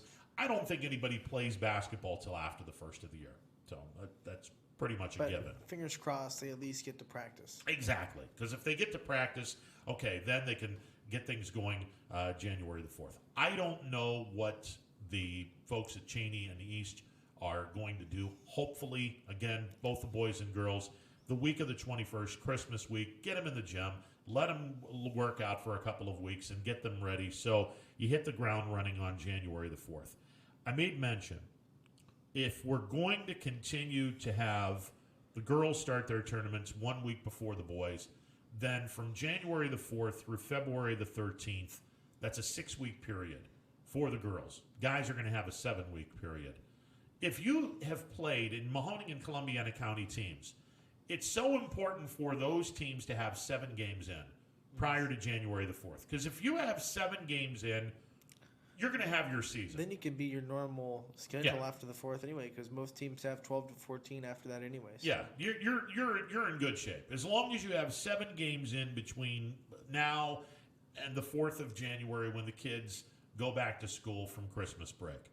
But for the teams in Trumbull County and the 2 Youngstown City schools, if you don't have any games in, okay, 6 weeks. You don't want to go 3 games a week all 6 weeks because you'll burn your team out before the tournament. You won't, because you're gonna have a couple weeks where you're gonna do 4. It's gonna happen. I mean, I don't know if you can play your entire 22 game schedule in that 6 week period. I think you should be satisfied with 15 games and go from there, because then you're not playing 3 games a week for the 6 weeks. You're playing 3 weeks of 3 games, 3 weeks of 2 games. Okay, and assuming Mother Nature cooperates and we don't have another large snowstorm like a couple of days ago, then 15 games should put you in pretty good shape for the tournaments. I don't know how the Trumbull County schools are going to deal with this. I mean, do you play conference only? I think it's going to be based on what the schools. I mean, I think every school's up to their own devices on what they want to do. Conference only is going to be tough, and especially in the NE8 with the 4 teams that are in Trumbull County in the NE8, because half the conference is probably going to be done with their half of the NE8 schedule by then. Yeah. So you're coming in late, and you got to squeeze all those teams in that little small area. Well, I mean, the NE8 has 1 team in Ashtabula County, 3 teams in Trumbull County. No, actually 4 teams in Trumbull County, and 3 teams in Mahoning County. So if you're Poland, South Range, and Struthers, just play each other in the month of December and get it over with. So when... And I actually don't know if Jefferson's shut down or not. Yeah. So I don't know if they'll be able to play Jefferson before the 4th. Well, I mean, what if they drive through Trumbull County? I mean, they have to drive through Trumbull County to... I mean, what is that? I mean, what do you have to... Did you have to drive through Trumbull to get to Laurel? Did South Range have to go through Trumbull to get up to Shaker Heights? I don't know. I mean, what's the rule there?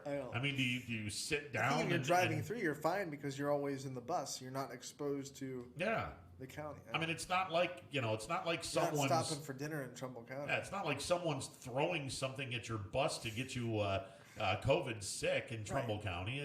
I don't understand the whole ramification of if you drive through this certain county, you have to quarantine. What?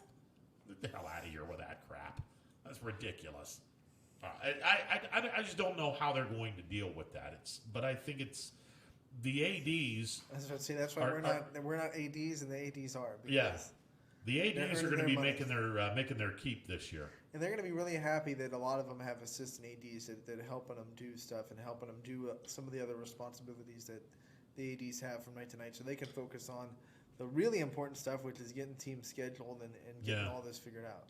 And here our AD that retired at Leetonia, he had the schedule perfectly placed, all printed out. He did this job for the entire year, so the new AD that came in wouldn't have to worry about a thing. The football schedule, 20. Yeah, the basketball, all the schedules are done. Did a magnificent job, and all of a sudden here comes 2020, and they're like, yeah, we're going to blow your shit up. And that's you're not going to be playing this schedule. That's you sir, you're going to have to earn your keep. This schedule is irrelevant. That's where you go. Sorry, man, I tried to help you. Yeah, and it's just like, dude, I tried to help. I mean, how was I supposed to know? The universe wants you to do work. Oh God, that's just ridiculous. You have, this is where ADs deserve a lot more money, especially this year. Just open the checkbook and give a crap load of money to these guys. Just open your checkbook during COVID. It's fine. I can't even begin.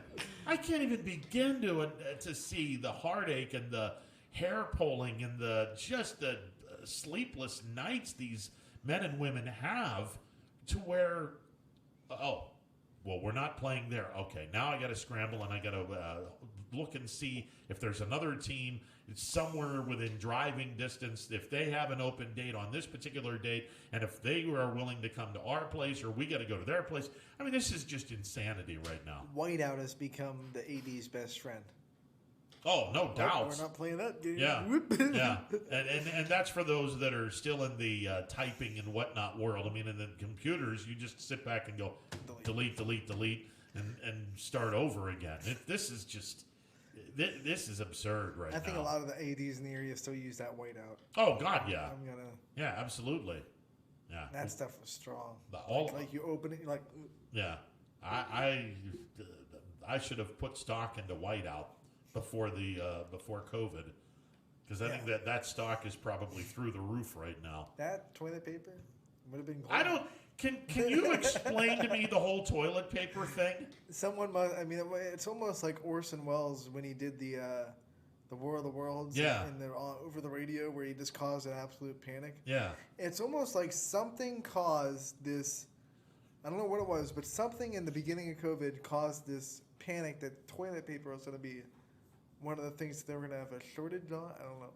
But once you put that into the world, it's like a breakout of chaos. Yeah. And man, did people want to hoard toilet paper? I don't get that. I just don't get that. Now, did you see the meme that I had on social media, where the guy is starting to sell toilet paper by the square? It's got the pure stuff. Oh yeah, yeah. I've seen the one that said, it's an old man and it says, "In my days, we used this to throw on houses." Yeah, exactly. Yeah. How many people are just like looking back going, I probably should have saved that 15 rolls of toilet paper back in the day when I was throwing this in the neighbor's house on Halloween night. And you got to go for that 2-ply stuff. Yeah, well, yeah, you have to have the 2-ply stuff. That and the soap. When you soaped people's windows and whatnot. Oh, no. Not that I did any of that. No. I mean, not that I did any of that stuff. I'm just an expert on it. I never did it. I'm just saying that, Ivory soap was really good on that. I'm not saying that I did it. I'm just saying Ivory soap worked. I've heard some things. Yeah, I hear people from people that told me in the know that did it. I had no knowledge. Hang on a second.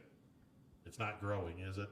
No knowledge whatsoever of this whole idea of soaping windows. None whatsoever. Yeah, none. Like that. I see nothing but untapped potential.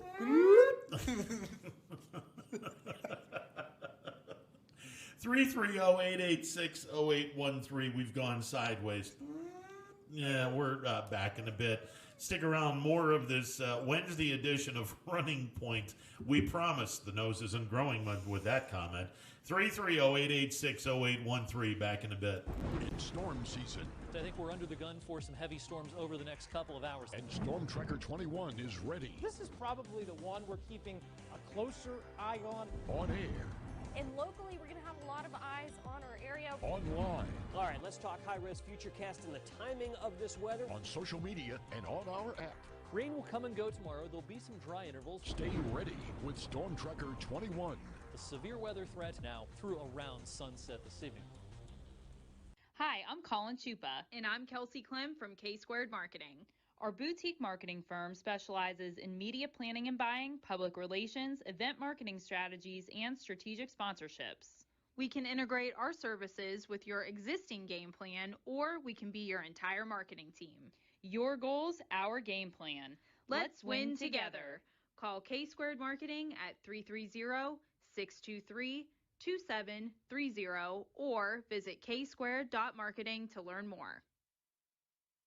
Hi everyone, this is DJ Yoakley with Your Sports Network. We appreciate your support of YSN and welcome you to the YSN family. Our broadcast streams are brought to you live at no cost to you by sponsors that are local to this community. Without the vision and generosity of our sponsors and partners, we would not be able to bring this game to you today. So please support the great businesses and leaders that are making this game possible. And if you're a business in need of great advertising and sponsorship opportunities, feel free to head over to our site for more information on the right fit for you.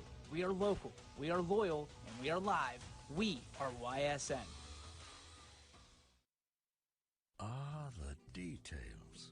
Baird Brothers Fine Hardwoods is one fine ride. Perfect cornering, superb handling, sporty and stylish, power to spare, plus awesome mileage.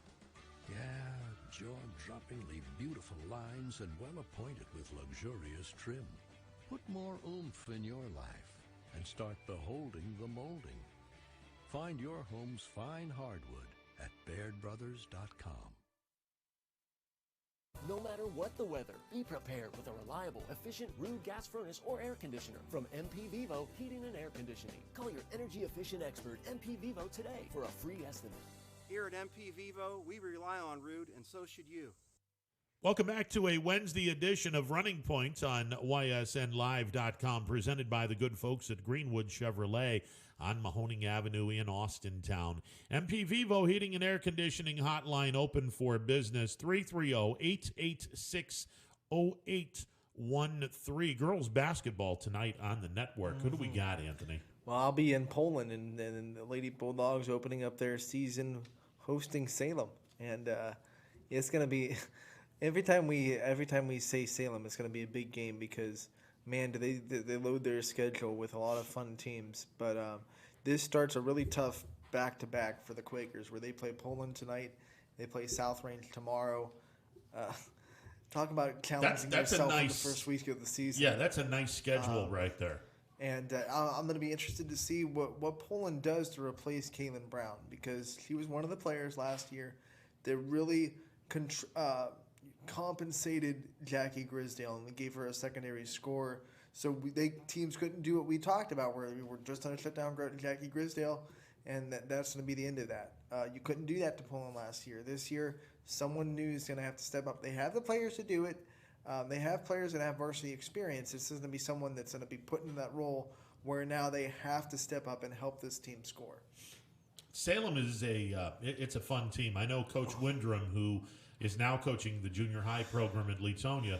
He was coaching the girls junior high program for a number of years over at Salem. Well, those kids are now into high school, and he told me that they were getting after it defensively at an early age. They held United. It was 6-6 in the first quarter on Monday night, and they went on a 22-0 run, where their defense just completely locked down on the Eagles. And from the rest of that game, the Eagles only scored like 20 points from when it was tied 6-6. Their defense is legitimate. Their offense is balanced because they have Kyla Jamison doing things in the post mostly. But she can step out and she can hit some shots. But most of her work comes in the perimeter, in the paint. And then they got Casey Johnson, who can hit shots.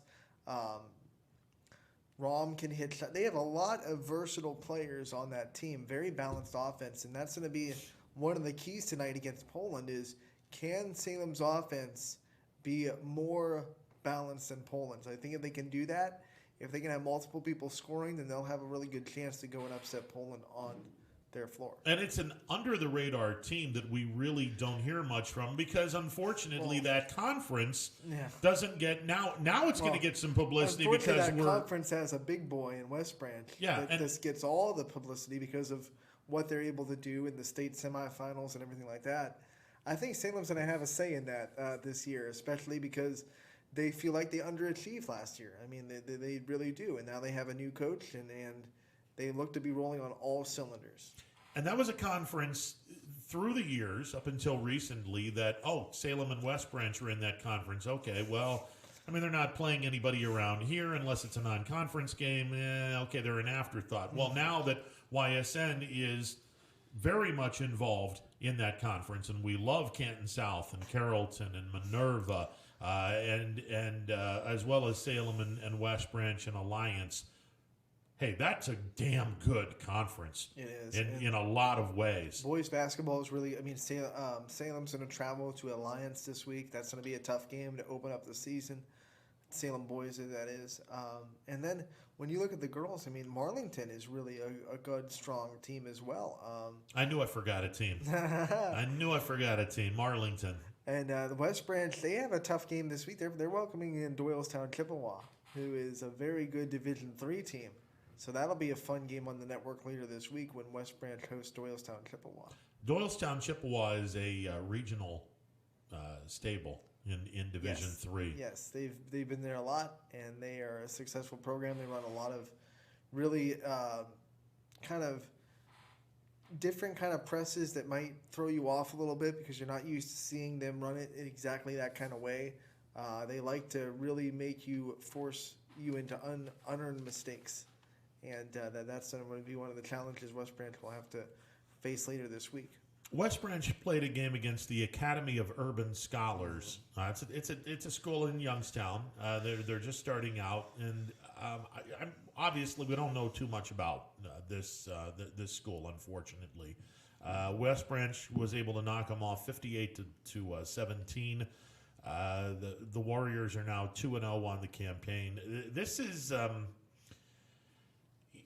the world where obviously in Division II, the Boardman District Tournament, we've talked about how loaded this district could possibly be. Now, again, there is a very real possibility that we're going to mash two districts together, which could now change the landscape of Division II basketball. Probably make it even more competitive. Yeah. And more, oh my gosh, this district is insane. Yeah, exactly. And I don't think West Branch gets an awful lot of look-sees. Which is crazy because they won 18 games last year. Thank you. Oh, wow. Yeah. But yeah, they're a good team. They returned a lot of people this year, and their boys are looking very sharp, especially Hendershot. I mean, I was really impressed with what I saw from him on Friday night against South Range, and the way he was able to create his own shot on the perimeter, the way he moved the ball even though he was scoring well. And then when you add that to the post guys they have that are 6'4", 6'5", they're going to have a lot of height advantages this season. Yeah, that's a well-balanced, very fundamentally sound basketball team. And that's just going to be a part of what is a very deep and very good top half of the D2 field. Now, if you add another district, now let's be honest. Now things get really interesting. Well, depending on what district you're adding. I mean, are you adding Akron, St. Vincent, St. Mary into this fold? Probably with their luck. and if you do, well, congratulations. You're going to avoid Akron, St. Vincent, St. Mary, Right. St. Which LeBron means you like can't- the plague, so the other district will be absolutely loaded. Which means you can't avoid, if you're going to avoid St. Mary, you can't avoid your other teams in this area that are really good. So you can't avoid your Pullmans, your Struthers, your Boardmans. Yeah. So it's going to be fun. This is, if you're the top seed in your district yeah. And you get a choice to go whether you want to, and obviously we don't know what the other district is, but assuming that Akron St. V's was the other district, okay, if you're the top seed, you want to avoid that program like the plague. You want to go into the other district. The thing is, if you're the top seed and they're not, you get first picks. Wherever you pick, they can go right to you and say, we're going to take you down in the district. Yeah. So you can't avoid them if you're ahead of them. That's the thing. 'Cause you can't avoid them if you're ahead of them. You're picking before them, so you got to kind of be lucky if you're seated ahead of them. But how many would Akron, St. Vincent, St. Mary? Let's go by last year. Do you honestly think Akron St. V's would look at Cheney and go, "Yeah, we're going to be in your district"? Wait a second. Do you really want to play these guys in the district championship?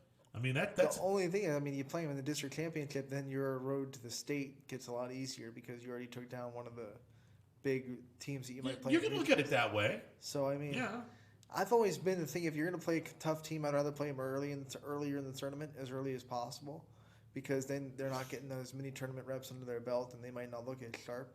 So if I can play a really good high seed in like the district semifinals rather than the finals, I feel like I would have a better advantage to sneak up on them in that sense.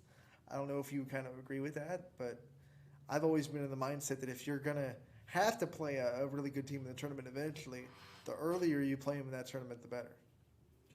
I could definitely get on board with that, but now in a perfect world, you have a deep tournament where the 6 or the 7 seed is really good, right, and they get a crack at that team to, well, obviously they'd have to play a perfect game to upset the top seed, but if you have a really deep tournament like Boardman last year where upsets were galore, where West Branch didn't make it to the districts. Yeah, and they didn't make it to the districts because Ursuline beat them. I mean, yeah, if you have a first or second round opponent where you're playing the top seed, but you're one of those teams that can be pretty dangerous, okay, I'm on board with that. Yeah, and I mean, when you're playing them in the finals, no one's sleeping in the finals. No. They're going to get their absolute best. Someone might sleepwalk a little bit through a sectional championship or through a district semifinal if they're one of those teams that takes a breath every now and then, which some teams in high school tend to do. Well, they're kids. You almost can't avoid it. Yeah, that the unfortunate world is when you live with 15 to 18-year-old kids playing this game, the whole concept of tournaments goes out the window because you never know if these kids are going to actually show up and play because, well, they're kids. They're teenagers. And teenagers are the hardest people to understand. I was one You once. could try to tell them a million times, like, don't overlook this team, and they'll look at you in the eye and they'll say, we won't, coach, we won't. And you get on the floor, you're going, what is this? Yeah, didn't I tell you guys not to overlook these guys? Well, we're not, coach. Well, yeah, okay, yeah, that's a... Yeah, no, you're lying to yourself. One coach I talked to a couple years ago, he's like, I love it because I'll go and I'll say you're going to do A and B and C. And they'll, yeah, coach, okay, A, B, C, A, B, C. You send them out and they do D. And you come back in the timeout and you go, we didn't even talk about D. Why are you doing D? And then they'll, I don't know. It's just, no, this is not how you do this, guys. This Guys, is, stay with the You looked me program. in the eye and said you were going to do A, B, C. Yeah. What's D doing out there? Yeah. You know, What the hell is this? This is not A, B, or C. And this is double. This is Y. Why are you doing Y? Craziness.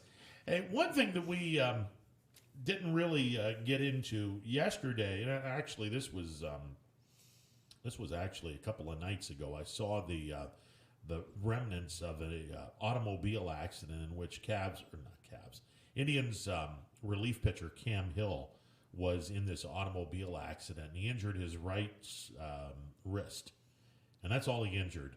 But if you looked at the car, you would have been like, dude, you're lucky to be alive. The front end was caved in this automobile that either he was driving or he was a passenger in.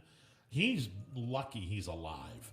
Forget about the banged up wrist for a second. Especially when in recent years, the players that have been in car crashes or boat crashes or what it may be who don't survive those, you're very lucky because unfortunately tragedy has struck baseball in the last couple of years with car crashes or boat crashes or vehicle crashes.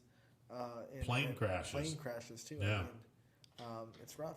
Yeah, he's lucky to be alive, and he gets out of it with a wrist injury. Surgery went well. He's supposed to rehab, and no word yet on when he's going to be able to play. But I mean, given the fact if you looked at the car, you don't even care at that point. Yeah, that question has to go out the window. Yeah. When you're going to be able to play. That's one of the things that drives me crazy about like sports media is like something like that happens. The first question that's asked is, when do you think they'll be back ready to play? And it's like, can you look and have some friggin' perspective and look maybe at the wreckage of that car and maybe say you're lucky you're still alive at that point? Because I looked at the wreckage and I was like, damn, the front end was all caved in. I'm like, holy crap, you're lucky to be alive at that point. So I don't look. Take all the time you want to. Just enjoy the fact that somehow, some way, someone upstairs said, "You're not ready to come see us yet. It's not your time. It ain't your time." Exactly. That was scary. That just really, really scary. But obviously, thumbs up to Cam Hill, and hopefully he's going to be able to pitch in 2021 for the Indians. And oh, by the way, hopefully we have fans in the stands. That would be nice. I'm just saying. That would be nice. Oh, jeez. It would be nice. I'm just saying. I miss like the full field and the experience, and I'm gonna miss basketball being up to capacity. I'm just gonna miss the atmosphere. I miss the atmosphere that sports would bring in a normal world. Going to a Cavs game is not going to happen this year. No. I'm just like looking at this going. I watched the Duke game last night, and it was like, this is an empty arena. They tried to make it look not empty. They put like a big the cardboard kind of cutout. Thing. Yeah. But it just it was weird. How much would you have to pay to put your likeness on one of those seats? I don't know. I think it was funny. Instead of like what they usually do where they just have a cutout in each seat, and most Duke had like this whole poster, almost a giant cardboard wall. So from an optical, like when you were going back and forth, it looked like there was a whole crowd right in behind the score table. So I don't know if they just took that from a shot from last year of the stands, like one of those sports photographers wide angle shots, or if they kind of, photoshopped a bunch of stuff together. But it was different than what you normally see from a crowd. And I think it kind of fed into that optical illusion a little bit better. There were some times when I forgot there weren't any fans. Yeah. You remember the throwaway cameras that used to have the wide angle lens? Like the developmental. Yeah. You So if you went up to, obviously the World Trade Center is no longer, but if you went up to the Empire State Building or the Sears Tower in Chicago and you started clicking pictures, you'd have the panoramic view of the city. I used to love doing that stuff. If you went to one of the major cities with a really big building, or if you went to Pittsburgh and went up the incline to Mount Washington, and at the top... And if you didn't die before you got to the top of a heart attack, you could take some pictures. Yeah, that's kind of dark, Anthony. No, those hills are disgusting in Pittsburgh. They are. When I go to Pitt for like a softball game, they're like, you go up Cardiac Hill. Why do you call it Cardiac Hill? Have you ever been on one of those inclines? Get to the top, you'll know why we call it Cardiac Hill. Have you ever been on one of those inclines? Yeah. Those things scare the crap out of me. Fun. Because you're basically the ride like a roller coaster where you get to chain the thing and you're going up the thing. And obviously the one thought that I always have, whether it's a roller coaster or one of these things, is either the chain breaks or it stops. And then you're stuck up there. Leads me into a story of senior year, Leetonia High School. Our band went to Cedar Point. Cedar Point's, no, actually this was my sophomore year. I take that back. Sophomore year, Leetonia High School, we go to Cedar Point. We're playing through the park, and then you're done for the day. You can go. Back then, was Cedar Point still considered one of the best amusement parks in the absolutely. country? Okay. Absolutely it was. Blue Streak was still a pretty good ride. Wasn't nowhere near where it is now because it's been passed by 1,000,001 different rides in that amusement park. But the Blue Streak was, at the time, the biggest wooden roller coaster in the world. So here I am, 40 minutes before the park closes. Buddy of mine and I, we're going to ride this ride, then we're going to meander our way back to the bus and take the long trip back to Leetonia. And what happens? Don't tell me. It stops. 2 feet from the top of the summit of the mountain, of the hill. And we're there, I kid you not, for 25 minutes. Just hanging out, just hoping that it doesn't break. Hoping that this doesn't break. Hoping beyond hope that, okay, what are we going to do here? And these guys down below are freaking out because they have no idea why this thing stopped. Meanwhile, and I have no idea why this woman decided that she wanted to ride this roller coaster 8.5 months pregnant, but she's pregnant beyond belief on this thing. And she probably was hoping it would induce labor. And then she starts messing with all of us, saying, "Oh my God, my water just broke!" So and everyone was losing their mind. And of course, she was BSing everybody. Great, we got the funny pregnant woman. Yeah, we get the funny pregnant woman that wants to screw with everybody. So 25 minutes of what the hell are we doing here? And these guys were like, "Well, we're going to bring you down one at a time." I'm like, and that ain't going to happen because there ain't no effing way I'm going to walk down to whatever thing you guys think you're going to be able to put ladder-wise up here. That's just not going to happen. So finally, for whatever reason, some genius down there decided, hey, this button was turned off. He turns the button on, and everything works.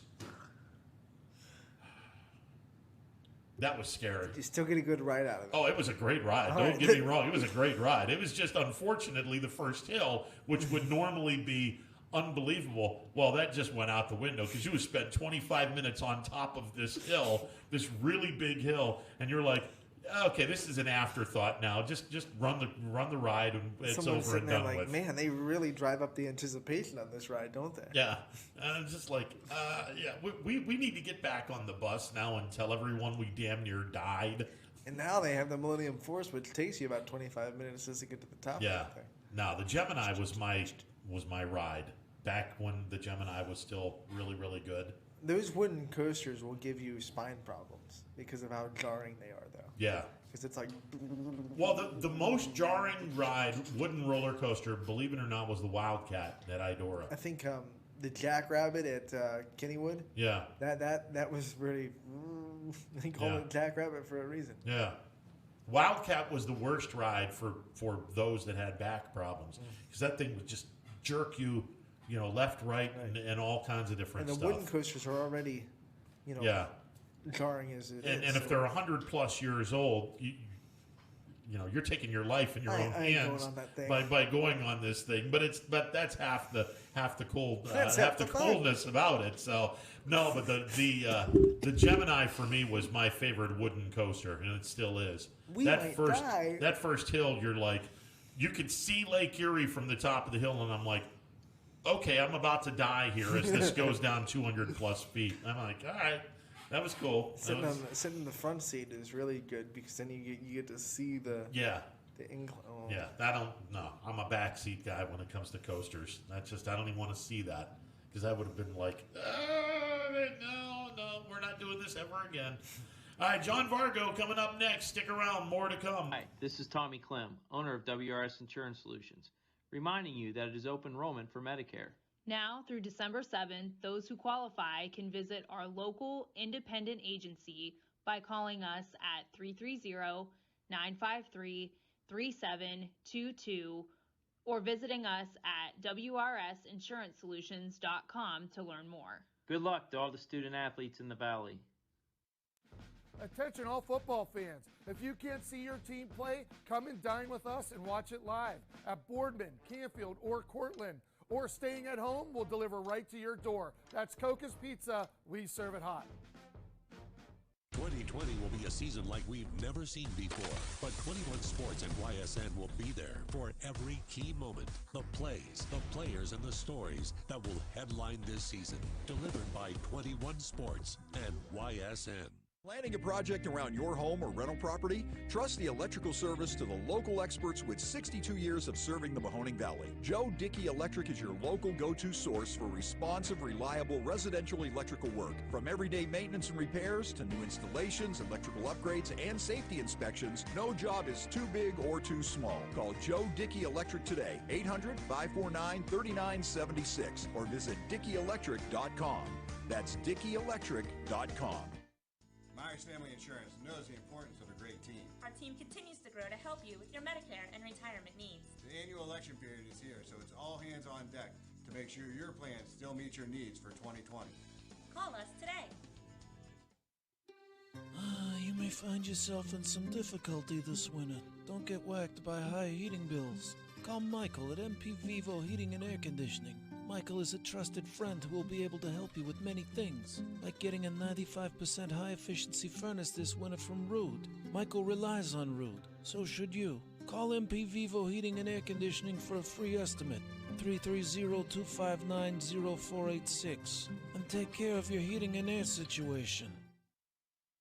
I went to Greenwood Chevrolet because I was really interested in looking at the tracks. Because I wanted my dream truck. Because I've been going there for 20 years. I'm really happy that I went to Greenwood Chevrolet. Because they really went the extra mile for me. Now we're going the extra mile for you, only at Greenwood Chevrolet.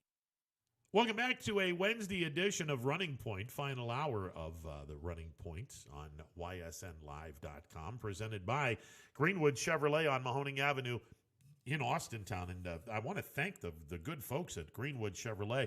Anthony, you made the comment. What are these called again? They're Yetis. They're like you can see right here. They can keep your hot drinks hot. They keep your cold drinks cold. And they're dishwasher safe. Dishwasher safe. Yeah. Although I'm not going to put this in a dishwasher. I'm going to still use the Dawn detergent, or not detergent, dishwashing, and it comes whatever. with this book that tells you all the things that you can and can't do with it. So if anyone wants, I got a Yeti. I got a Yeti. And I want to thank the good folks at Greenwood Chevrolet on Mahoning Avenue in Austintown for providing us with an early Christmas gift. That is really, really cool. I'm going to walk home and walk into the house, and my mother's going to look at me and go, Yeah, that's mine now. Yeah, baby. That's not going to happen. All right, let's go to our MP Vivo Heating and Air Conditioning hotline, where we bring in the one and only John Vargo. John, how are you today, sir? Excellent. How you guys doing today? I'm doing wonderful. It's a great day. Now, unfortunately for Youngstown State, you get to see all these other teams in the Horizon League play some games. Green Bay, they went to Madison. They got thumped by Wisconsin. Cleveland State went to Toledo and played the Rockets pretty well. Oakland scared the bejeebers out of Michigan a few days ago. And then, unfortunately, Youngstown State is they're in a holding pattern for a little while longer.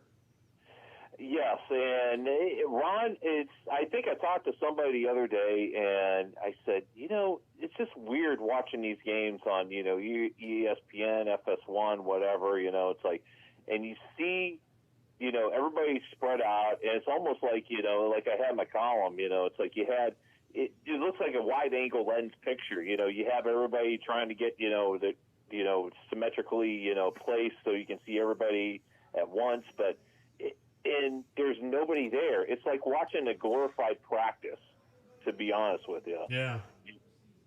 And even at that, it's like, because I've been to my fair share of YSU practices, but it just doesn't seem the same. There's just no energy in the room. It's just like, even the great Campy, stomping up and down and throwing a fit on the sideline doesn't even have any, it doesn't resonate anything, just to see that going on, because there's just nobody there to enjoy it. It's like without the fans there at these games, it just doesn't seem right to be playing these games. I know you want to be playing they mean something to the coaches, the players, and the staff there, but I mean, just watching these games, it doesn't have the same feeling, being there and just and the energy in the crowd, especially when you're talking about like you're having Gonzaga and West Virginia tonight. It's like, I mean, how is that going to be? It's like you usually have the fans there at the games and just have the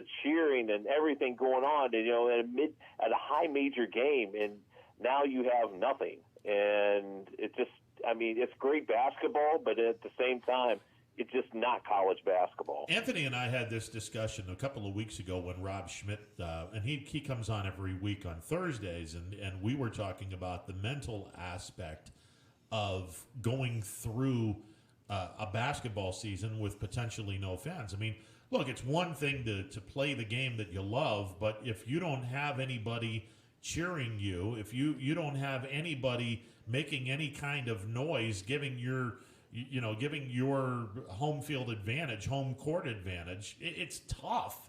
It's got to be incredibly difficult mentally to not be checking out of a game where there's no fans, that there's no motivation.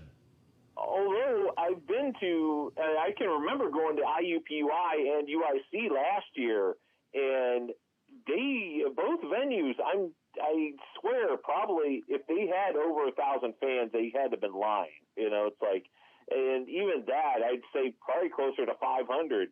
I mean, smattered away. I mean, they had social distancing, marked before social distancing was a thing. Last year, probably late last year at this time. So it's, some of these Horizon League teams are not going to have a problem with, no fans. I mean, it's not going to be a problem because, I mean, they didn't get too many fans to begin with, but teams like YSU where they have people there, it might take more of a toll on them, not having that, mental support, late second half when they need it, that little spark, from the fans, to get up and cheer for them. And like we said, I mean, we saw the Horizon League go out and play a couple teams close. I mean, Cleveland State played Toledo really well. Oakland, man, did they gave Michigan all they could really handle. When you see that and you see kind of the depth that this league might have, how much does that, I mean, we're still going to have hopefully a league schedule. How much does that excite you for what YSU can bring to the Horizon League? Well, I think that bodes well, Anthony, because now if you have teams that are up, that can pull a couple upsets here, get some high major teams. And UIC has been playing some really good ball of late. So, I mean, don't count that team out as well. I mean, them off to a 3-0 start. I mean, if these teams can play well, I mean, cross your fingers.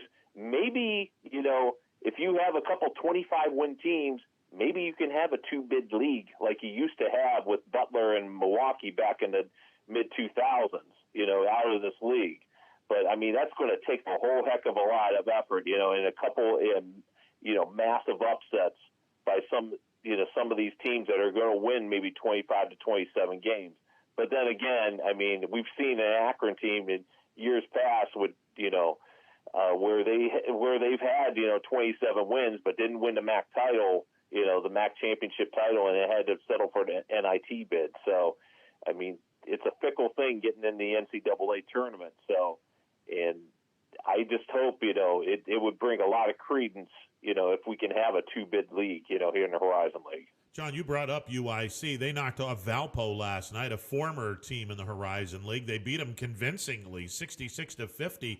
I don't know if a lot of folks thought much of UIC going into this basketball season. 3-0 start, you knock off what is normally a pretty good Valpo team. Now, they've struggled in the Missouri Valley Conference since going over there, but still, it's a solid win. This UIC team has opened an awful lot of eyes. Yeah, and Ron, with UIC, they did have some pieces come back. Yes, they had a strong senior class, but they still have some pieces back from that UIC team, and plus they had some transfers come in as well. So, I mean, you have a good, solid foundation there. And truth be told, they have probably a better coaching staff at UIC. This, for this staff here, that probably these kids probably gravitated toward this staff pretty quickly, and it's showing right now with that 3-0 start. And let's get to high school hoops. We have it at a shortened kind of stance. We have some teams playing, some teams not. For this week, have you been able to kind of look into any teams, and if so, have any teams kind of really shown out to you this week on boys and girls? I'll be honest with you. I just think hopefully the girls' side, I would say Canfield's one team to look out for. But it's so hard, Anthony, right now. With Trumbull County being out right now, I mean, you would have a McDonald team. The boys' side, eventually you're going to have a JFK boys team. I think Boardman's going to be, once they get back on the 8th, once they start playing again, they're going to be a team to reckon with. It's just going to be it's too early to tell right now, especially these teams, and especially the ones who are just not playing. But I think it's one thing, Anthony, you're going to have this season is you're going to have a lot of hiccups, until we can get the vaccine, until we can get until we can get past the COVID, it's like you're going to have these interruptions in the season no matter what. So I think just being thankful that you're still playing at this point is probably thanks enough, instead of, figuring out who's who at this juncture. I know we like to look down the road. That's our bad habit as members of the media. But if you look down the road, all of the fall sports, with the exception of football, played the supersized district. Man, a few supersized districts in basketball, boys and girls. Now you're talking about really making the tournaments that much more entertaining.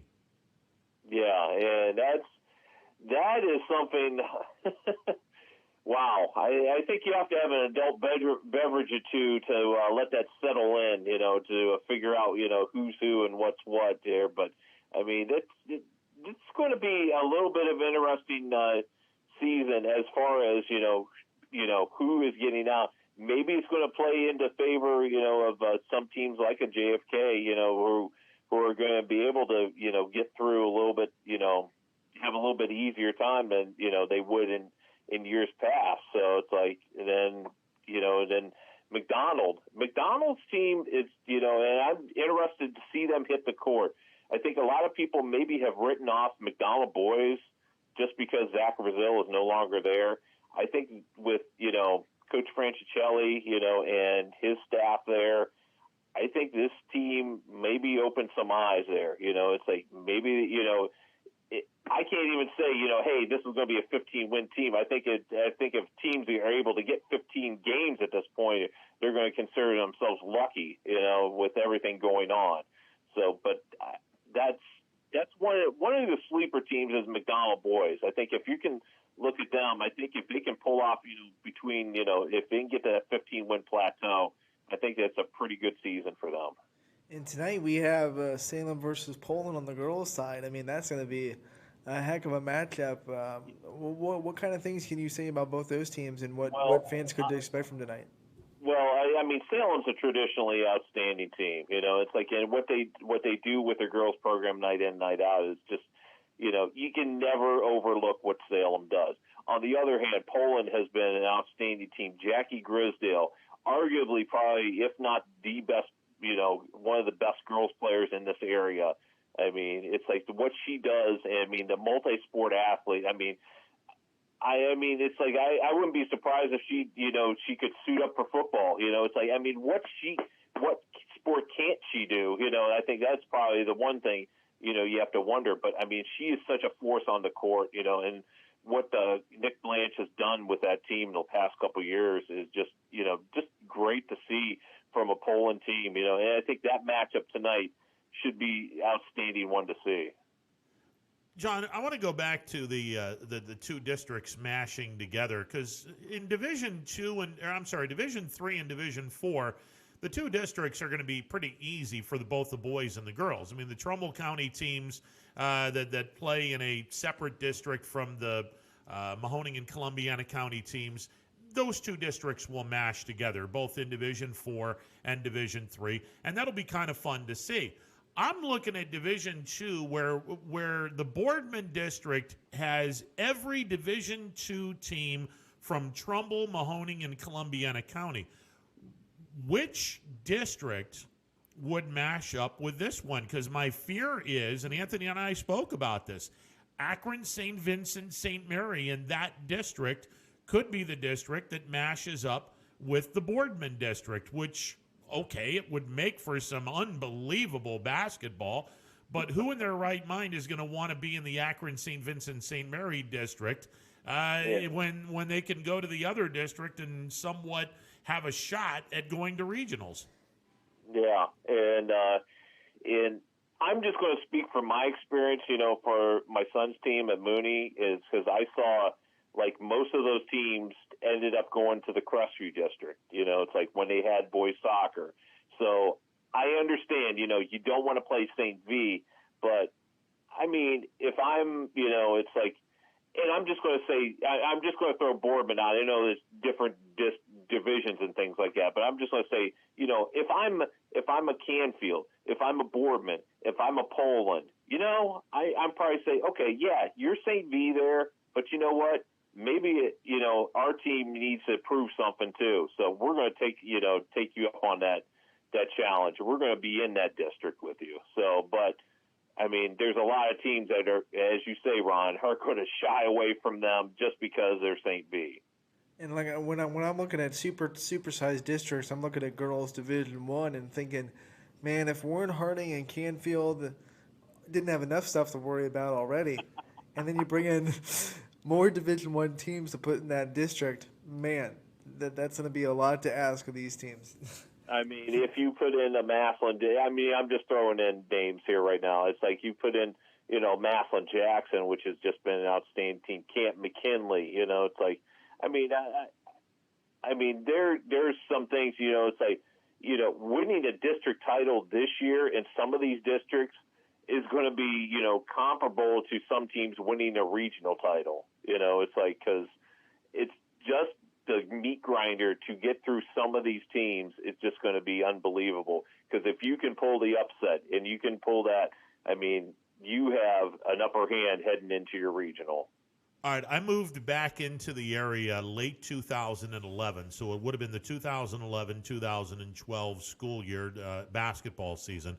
And I remember going to a basketball game, going to about 4 or 5 basketball games, and I came out of the arena. And again, keep in mind this: I had not been back in this area since the late 90s.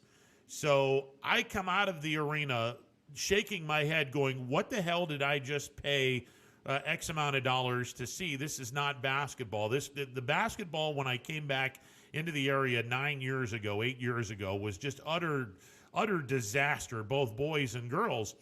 And I look at basketball now, and I think a lot of it is because of AAU. John, I think our basketball, it's still not on par with Canton and Akron and Cleveland, but man, it's as close now as it has been since I came back into the area 9 years ago. It's getting better, and I wasn't in the area in the mid-'90s, early and mid-'90s, and I know that was a heyday around here for this area, with Girard and Camel basketball and Ursuline basketball. So I just think that, this area has started to see, and you're right by saying the AAU, it's like these kids are taking to their, but one other thing you got to remember too is some of these coaches, they're getting a lot better coaches around here. I mean, look at Struthers right now. You have a guy who coached at the NCAA Division I level, Mike Vornicki. It's like, and he's there sharing his talents there, with them at Struthers, who had a great win last night against Canfield. So, and then you're having, you have a whole bunch of other guys there. I mean, Todd Muckleroy over there at Canfield. It's like you have a plethora of talent, talented coaches that are stepping up, and we're seeing that with these kids here. Not only the boys' side, but the girls' side as well. It's like you got Tony Matisse, who has, great years of talent, at South Range and Louisville, and he comes into, a loaded McDonald team this year. It's like, and for him to bring in his talents and to implement his skills, his team's, run and gun style from what they were used to. I mean, we've seen that, they handle Columbiana quite easily in their opener. So it's like, I'm just curious to see when they hit the floor once again, come the beginning of the year, how good this McDonald girls team can be. Yeah, and then, you also, I think you're right about the coaches. I mean, you look at the coaches around here now, we're kind of, just like football, we're spoiled with a lot of really good coaches around the basketball scene on both sides, girls and boys. We talk about some of the best coaches in the state. Some coaches have been recognized by the state for how good they are.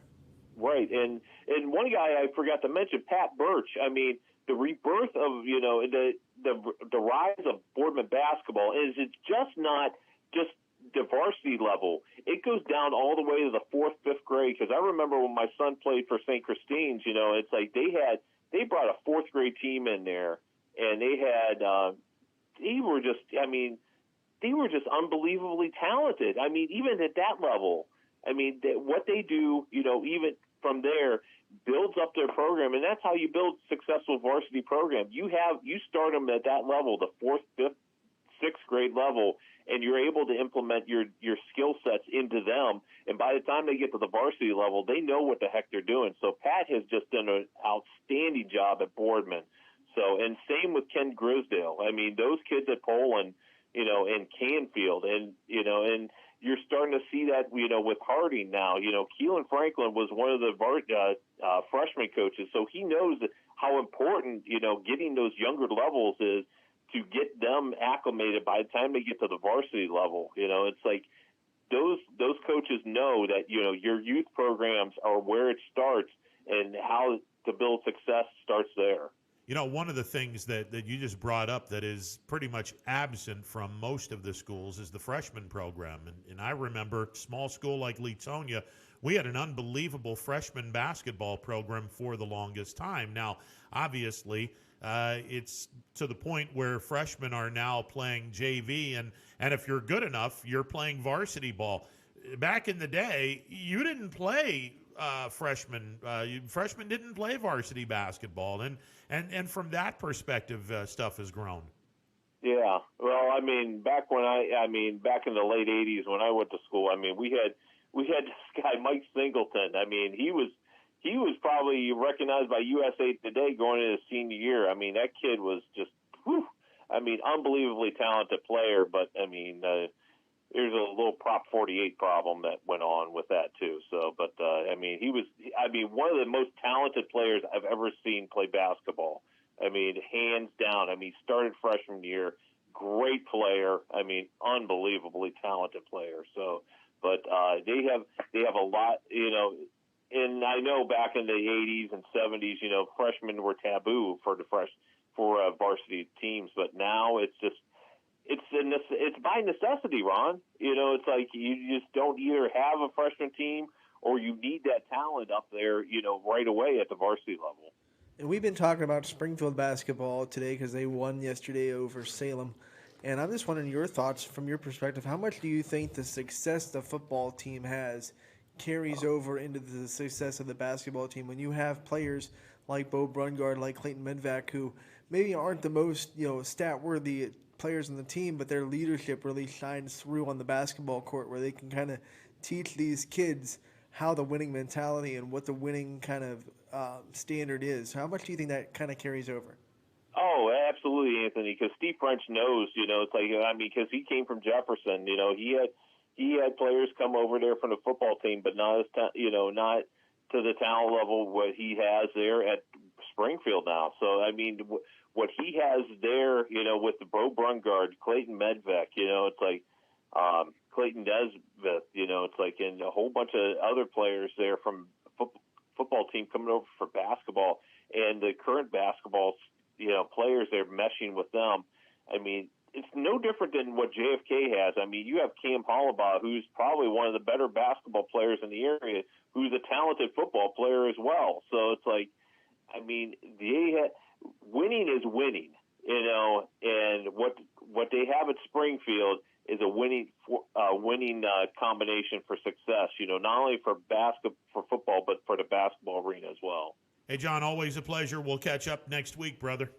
Hey, take care, guys. All righty. John Vargo from the Vindicator as well as the Tribune Chronicle. And, winning breeds an awful lot of stuff. If you have a winning basketball program, that challenges all the other programs. If you have a winning football program and fall is the first part of the year, that sets the table for all the other sports and challenges all the other sports to reach that particular level. Especially when you have multiple sport athletes like a lot of these smaller schools do, because these kids go and they go to a state championship in football. They don't want to go to a basketball team and be non-competitive. I mean, they want to win just like they did in football, and they know how to do it, and they have that winning mindset, and they carry it over to the basketball players that are just there for basketball, and they kind of teach them how to win, and they show them what the standards for not just winning a district is, but going on and winning a regional or going to state or whatever it may be. They know the standards, they know what it takes, and their leadership really shines through as they transition from football to basketball. Well, Springfield's Division III, and assuming they're mashing the two districts together, we still have to get a district champion out of Salem. I don't even remember the last time an area team won a district championship out of Salem. I would put money it was Springfield, because I think Springfield won a couple years ago back when they were Division IV. When they beat South Range in a district championship not too long ago. Okay, it had to have been 4 or 5 years ago then. Because I want to say you're right, because I broadcast that game when we were over at iHeart. I'm trying to think of the kid's name. He had a game-winning layup. I think it was Owen Bees for Springfield in 2013 or 14. Yeah. But they had some really good talent at Springfield, and they've won districts in Salem. Yeah, it's been a while since we've actually had a district champion from our area win in Salem. That place has been a house of horrors for so many different schools, not just South Range. So many different schools have gone into that place in the districts, and you're supposed to be the favorite, and for whatever reason you didn't get out of Salem with a district championship. You always have some team, like Waterloo last year was a team that came and threw a monkey wrench into that. Yeah. And, it's been Canton Central Catholic in a lot of times. It just comes in they're kryptonite to these local teams because they play such a tough schedule. It's when they were Division IV, they buried Western Reserve. That Western Reserve team that had Dom Velasquez and that senior class that was just incredibly talented, and they lost to Canton Central Catholic in the D4 district championship game at the Fieldhouse. So yeah, it's Triple C has been a triple nightmare for everybody in the area. That's just been a horrible matchup for anyone that plays Canton Central Catholic in basketball for sure. We'll take a timeout, be back with more. Stick around. It's a Wednesday edition of Running Point, courtesy of Greenwood Chevrolet on Mahoning Avenue in Austintown. Back in a bit. Baird Brothers remains your source for fine hardwood products. For the time being, we're open for customer pickup only on weekdays, 9 a.m. to 4 p.m., and Saturday from 9 a.m. till noon. Place your order online at bairdbrothers.com. Baird Brothers, for the place you love. Quality, customer service, and integrity. Those are the 4 words that have driven our success since 1957 at Joe Dickey Electric. Joe Dickey Electric is one Mahoning Valley landmark business that stays current with the requirements of our customers. Family owned and managed, we are an electrical contractor and energy solutions provider. Every member of our team adds to his or her skill set through ongoing training. Residential, commercial, industrial, automotive, and more. We keep ahead of the needs of our customers with a fleet of more than 50 vehicles and 24/7 emergency service, so you're never left in the dark. The 4M Company, being an architect and construction manager for over 40 years, has had the opportunity to use many different electrical businesses for our projects. The depth, quality, and knowledge and attention to detail displayed by Dickey Electric makes them stand out above all the rest. For state-of-the-art expertise and a timeless commitment to our customers, contact Joe Dickey Electric. We are everything electrical.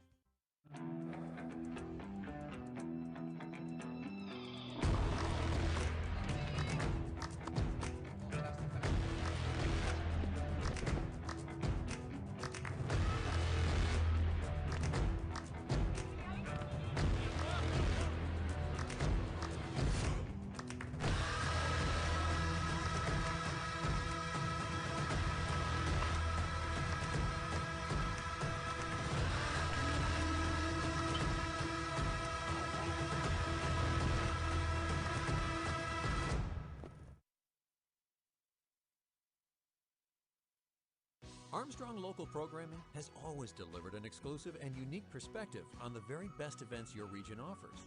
High school sports, community events, parades, all your favorite shows from Armstrong are now calling the Neighborhood Channel their home. Watch Out and About, Locally Speaking, and many other great local shows right here on the Armstrong Neighborhood Channel.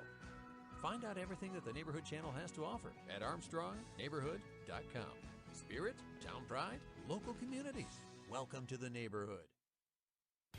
Right now is a great time to get more for your trade-in at Tri-State Ford and drive home in a new or pre-owned vehicle. Choose from our great selection of new Ford models or pre-owned vehicles. Plus, get the Tri-State Ford Advantage, including a 10-year, 200,000-mile warranty and more. At Tri-State Ford, we'll pay you top dollar for your trade, but you don't have to purchase one of ours to sell us yours. Customer focus, community driven. Tri-State Ford East Liverpool or visit tristateford.net. Welcome back to a Wednesday edition of Running Point on ysnlive.com, presented by Greenwood Chevrolet on Mahoning Avenue in Austintown. MP Vivo Heating and Air Conditioning Hotline open for business, 330-886-0813. That's 330-886-0813. Anthony, we haven't talked about this football game.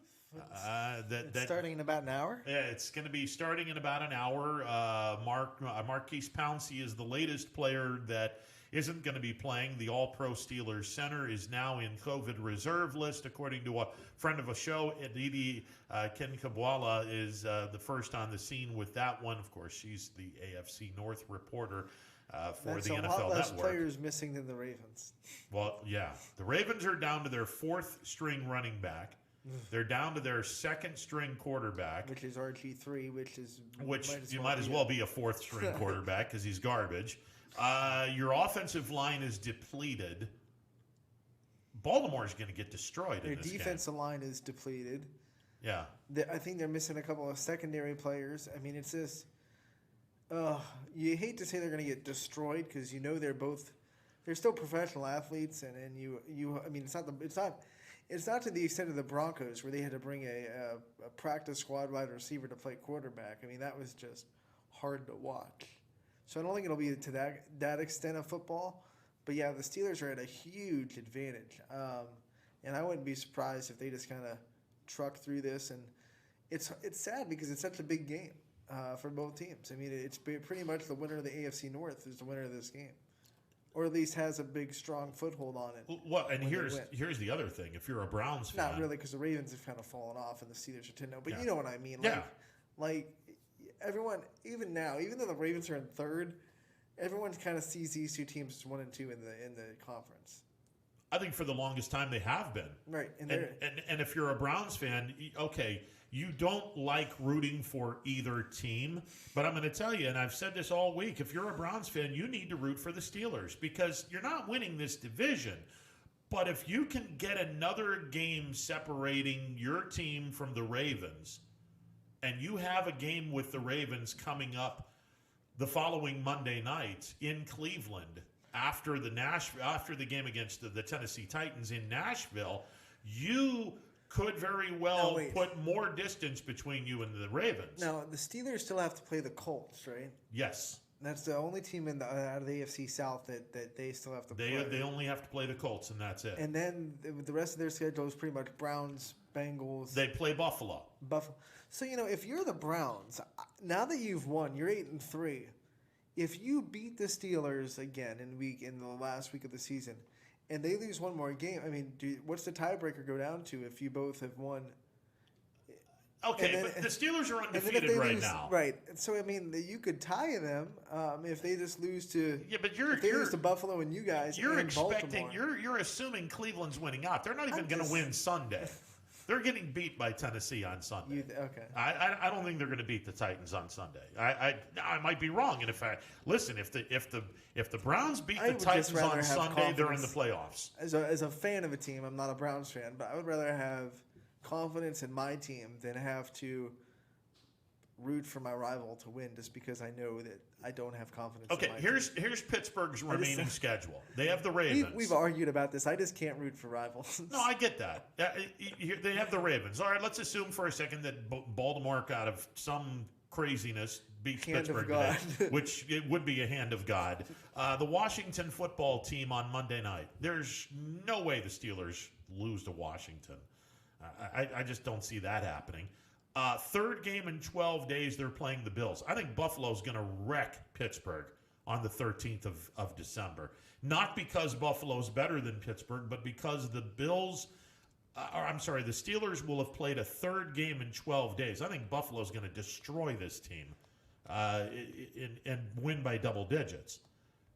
Then the Steelers play the Bengals in Cincinnati. They play Indianapolis at home, and they're in Cleveland to play the Browns to close out the season. I don't know if there's 3 losses on this schedule. Indianapolis, maybe. Buffalo, yeah. Cincinnati and Washington, I don't think so. Baltimore, if Baltimore were healthy, maybe. This Baltimore team's not gonna be within 14 points of Pittsburgh today. The only saving grace that Baltimore might have is it's a sloppy weather game, which could make it just a sloppy game, which could mean that the Steelers don't go off and score 35, 40 points. And that might happen. I mean, you got to hope that a lot of things happen in your favor. You get a couple of turnovers.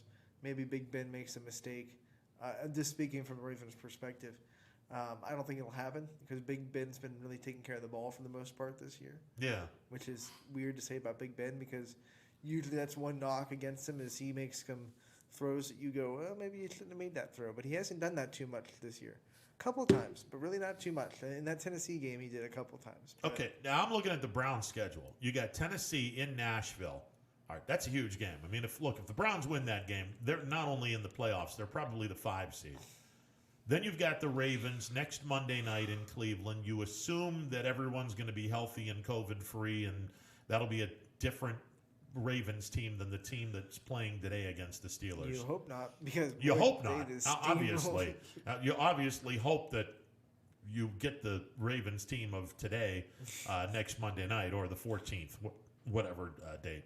The Giants and the Jets both at the Meadowlands. Well, the Giants are going to be playing for a divisional title And that they've they won don't like deserve. 3 or 4 in a row. Yeah, and they're But actually Daniel a pretty Jones good team. might have just tore his hamstring. And yeah, that's the back part of it. The Jets are they're bad. They're bad. This is that fire should be a win. everybody, refuel the jet, and let's move on. I see what you did there with the refuel the jet. And then you get the Steelers. All right, if you beat the Titans, there's a possibility maybe that this team is 12-3 going into Pittsburgh or going into the Steelers game in Cleveland. But here's the thing, I think, and I've said this before, I think if that game means something in the last week of the season, Steelers win. Yeah. If the division's not on the line, the Browns have a chance. That's just how I feel. I feel like if that game is like the winner gets the division, I have a really hard time seeing the Steelers lose that game. Well, what happens if the division's sewed up, but the first seed's not sewed up? You got to play for something because you don't want to. Yeah, you're right. You don't want to. Kansas City's right. You don't want to behind give Kansas City home field advantage throughout the especially playoffs. this year when there's only one team that gets a bye. You're right. Yeah. But if for some reason nothing's on the line for the Steelers, I could see the Browns beating them. Browns could win. Yeah, I could see that. Definitely could see that. Your Chiefs, 15-1 is not out of the realm of possibility. I mean, I'm trying not to jinx anybody. I'm still worried about the Chargers because I know they're bad, but they always play close, and they gave us a big scare in the first time around. So I always just shake a little bit against division teams, minus the Broncos, because the Broncos are just they're bad this year. There's two I teams. always kind of shudder at the Chargers, and we still have to play the Saints. In New Orleans. In New Orleans. And that's going to be a tough game. With And you Taysom got to Hill. play a very good Miami team that I never thought I'd say the Dolphins are good this year. They're a pesky bunch of Dolphins. Our schedule still got some scary stuff in there. Yeah. That's. I wouldn't be shocked if because we're scheduled for Sunday night. They might flex us. They might put the Browns-Titans game on Sunday Night Football and put the Chiefs back up at like a 4:30 start. Something the NFL would do. Because that Chiefs-Broncos game isn't going to be entertaining. And there's nothing on the line. But that Browns-Titans game, like you said, winner of that game might lock up a 5 seed. Could CBS really want to lose that game to the Peacock? Well, the NFL doesn't care what CBS wants. Yeah, well, I mean...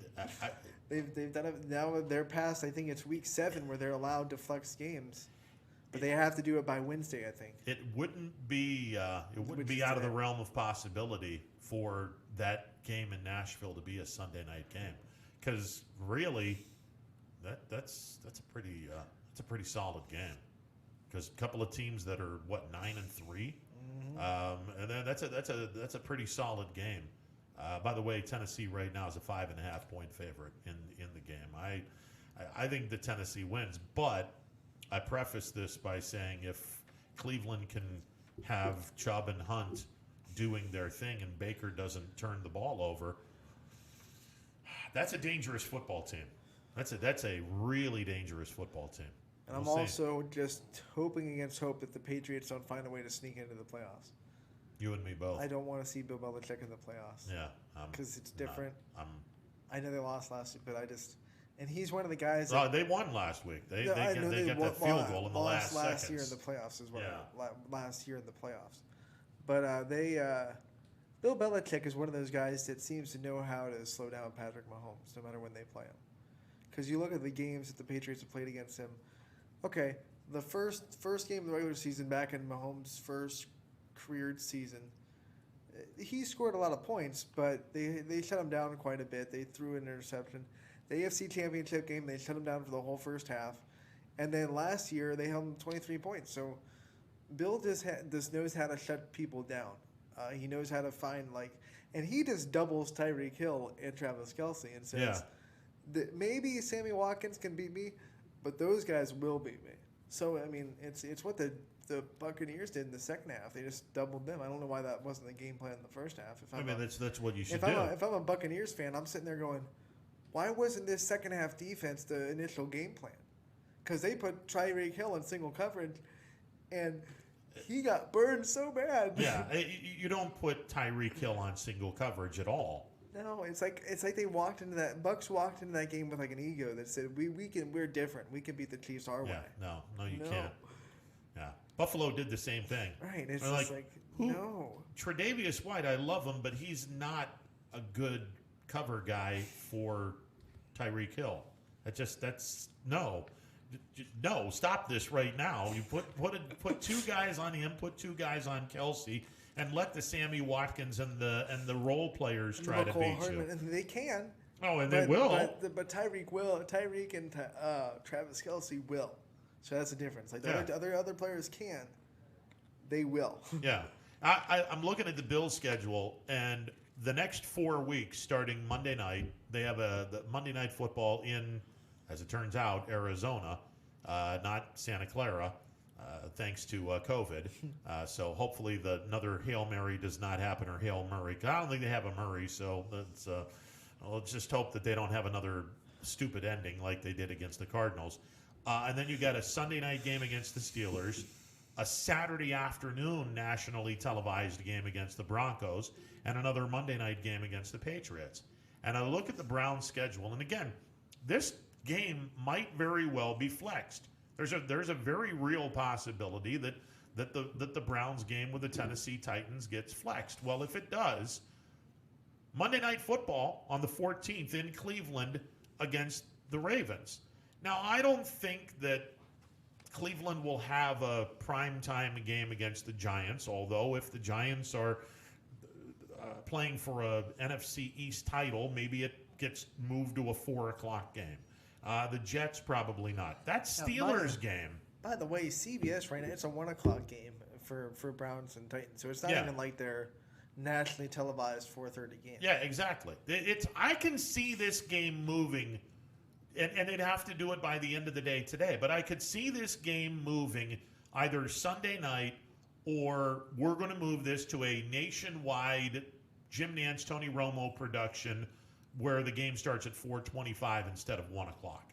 I could see that, because you look at the schedule this week. Here are the 4 o'clock games in the NFL this week.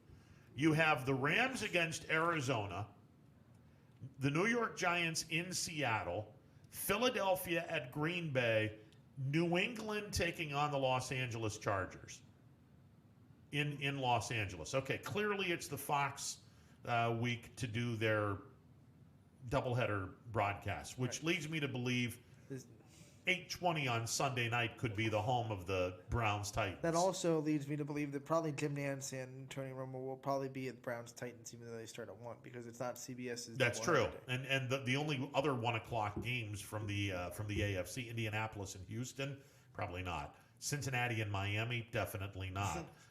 Vegas and the New York Jets, hell no. Cleveland and Tennessee could be a Nantz Romo production. Hello, friends. Hello, friends. Welcome to Nashville, y'all. Who knows what happens? It wouldn't surprise me if you have that game flexed to Sunday night, though. Which, as a Browns fan, I'm thinking, because they just never play well in primetime. Well, they don't play well when Nantz and Romo are broadcasting the games. So it's we'll see what happens, but it wouldn't surprise me if they get flexed to Sunday night. That game screams Sunday Night Football. It does. I mean, it just does. If they were smart about it, I mean, I know there's a lot of other scheduling issues right now that they're probably take a high priority. But man, you look at that, you go Broncos, Chiefs. Yeah, and then the Broncos are. I mean, they're okay, but they're not that great. These are two teams that are 9-3, and this might be the best game of the week. Right. Why wouldn't you put it on Sunday Night Football? And I think if the Chiefs win, they clinch the division. Or maybe it's just a win and a Raiders loss. Yeah. But they're close. Yeah, they're real close. So, because the Raiders went and did what they did in Atlanta, which I just still scratch my head about. We broke them. Stunned. That's what happened. I'm stunned by that. The Chiefs broke the Raiders. They were still so caught up by that one loss that they just carried it right over into Atlanta. I'm stunned by that. I'm going to be honest. All right, 330-886-0813. We'll put a wrap on this bad boy after this timeout. Stick around. 21 News. Let's get right to our top story tonight. More experienced reporters A new Wilmington restaurant. GM Lordstown. telling more local stories. We'll look at efforts boy is recovering from a broken around our Good valley. afternoon. We are here in Youngstown, right up. Because you expect It's important for everyone. No place like home. more local news. In Mercer County Court. 21 News is our valley's #1 local news. Welcome home to a home made homier with Baird Brothers Fine Hardwoods. Inspiration starts at BairdBrothers.com and is turned into reality when high-quality hardwoods are delivered right to your home. Baird Brothers has the latest design trends, shiplap and skinny lap interior siding, antique oak rustic flooring, and, well, you'll find them all at BairdBrothers.com. Ordered easily, delivered conveniently, enjoyed comfortably. BairdBrothers.com. Attention football fans, order Coca's Pizza tailgate package for only $54.99. You'll receive 24 slices of our delicious cheese pizza, 20 jumbo wings, and 2 of our famous foot-long pepperoni rolls. Coca's Pizza, we serve it hot. Hi, this is Tommy Clem, owner of WRS Insurance Solutions. WRS Insurance Solutions is a local independent agency that specializes in life, Medicare, long-term care, and disability products. Call us at 330-953-3722 or visit us at wrsinsuranceSolutions.com to learn more. Good luck to all the student athletes in the Valley. Your Armstrong services are more important than ever. There are more and more connected devices in the home these days. To get the most out of your experience, you need a network that is always getting better. You deserve superior performance, and that's what Armstrong offers every day. Whether you're working from home, enjoying your favorite content together, or simply catching up while apart, count on Armstrong to keep you connected to what matters most.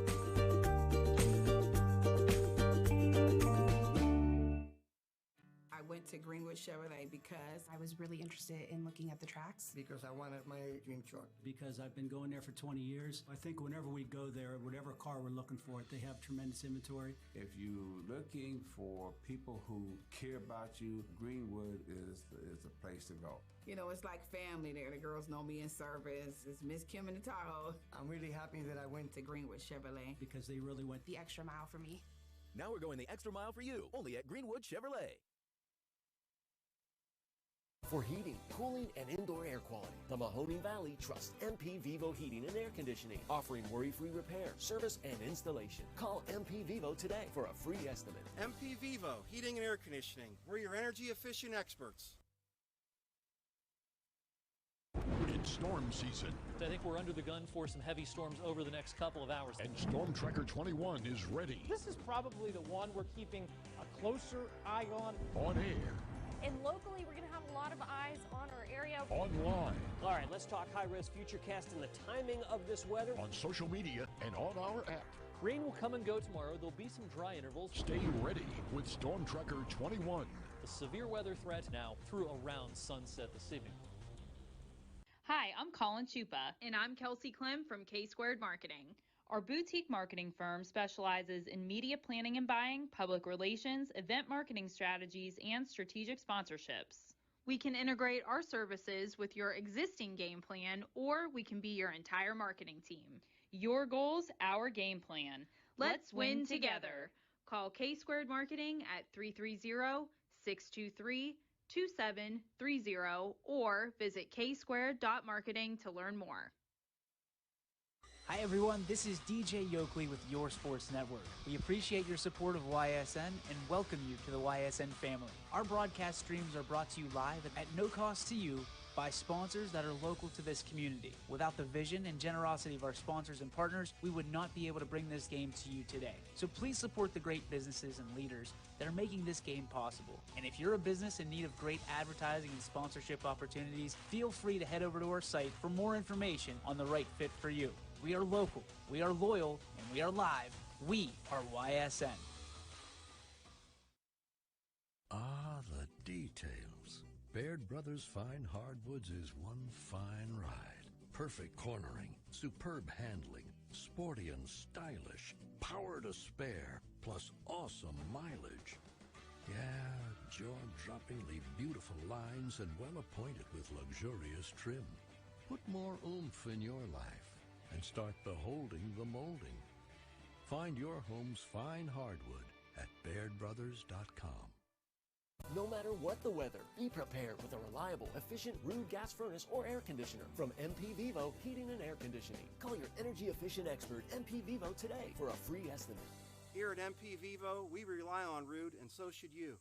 Welcome back as we close up shop on this Friday afternoon edition of Running Point, presented by Greenwood Chevrolet on Mahoning Avenue in Austintown. And again, many, many thanks to the folks at Greenwood Chevrolet for getting Anthony and myself a Yeti. I feel like one of those QVC people that are always displaying the product. Yes. It's a Yeti. It's a Yeti. It will keep your cool stuff cool, your hot stuff hot. So if I had put my ex in here, she'd still be hot. But that's another story for another time. I'm just saying. 330-886-0813, the MP Vivo Heating and Air Conditioning hotline open for business. I'm just throwing it out there. I'm just saying. Power Hour is coming up in a bit. Got basketball on the network tonight. I'll be in Poland as the girls welcome in Salem. And we also have Sebring versus the Academy on the boys' side. Both games start roughly 7 o'clock, so tune in to those. Yeah, the Academy played West Branch. I don't know if is it the same Academy? Same team. We really don't know all that much about this. It's a brand new venue out of in Youngstown, and obviously this is their first year of playing basketball. So we'll see what they do tonight against Sebring down in the Dungeon, aka Sebring High School. I love that place. The old now they now have a brand new gym, but the old gym at Sebring, we called it the Dungeon for a reason. It was dark, and they deck it out in purple, which would be their colors.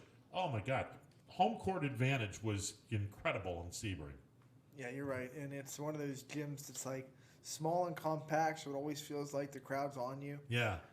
And they used to have the balcony in the old gym. Yeah. I don't know if they have a balcony in the new gym. Probably not, because new gyms don't have balconies, which that's one of the things you're missing out on. The old gyms. I remember the old gym at Leetonia, which is no longer in existence. South Range has a mezzanine. They have a mezzanine? Balcony. There you go. Go up and watch games. Okay. Yeah, because it is so much better having the balcony for the kids, the student section, to be up there. Oh, man. I liked, because back when I went to South Range, when they had the old gym, they put the students on the stage. And it was nice to have like a student stage section. Yep. Where only students were sitting. You were far off the court, of course, closer than... Sure. But it was fun to have your own little area. Yeah, definitely. And unfortunately, now with COVID, you have all kinds of area. I want to see virtual student sections. That's what I want to see. I want to see like people get together for a student watch party and tag YSN on Twitter. See, that would be cool. Like, let's do that. Yeah. So this is the challenge for all of you kids, and some of you might be remote learning right now, and let's be honest, some of you don't remote learn. Some of you are listening to this show, so spread the word. I want your school, here's the challenge. I want your school to check out your team on ysnlive.com and tag us with a supersized student section. I think that would be so freaking cool. It would be. I think it would be amazing if we saw that. Virtual student section. Virtual student section, because unfortunately we don't have a student section this year thanks to COVID.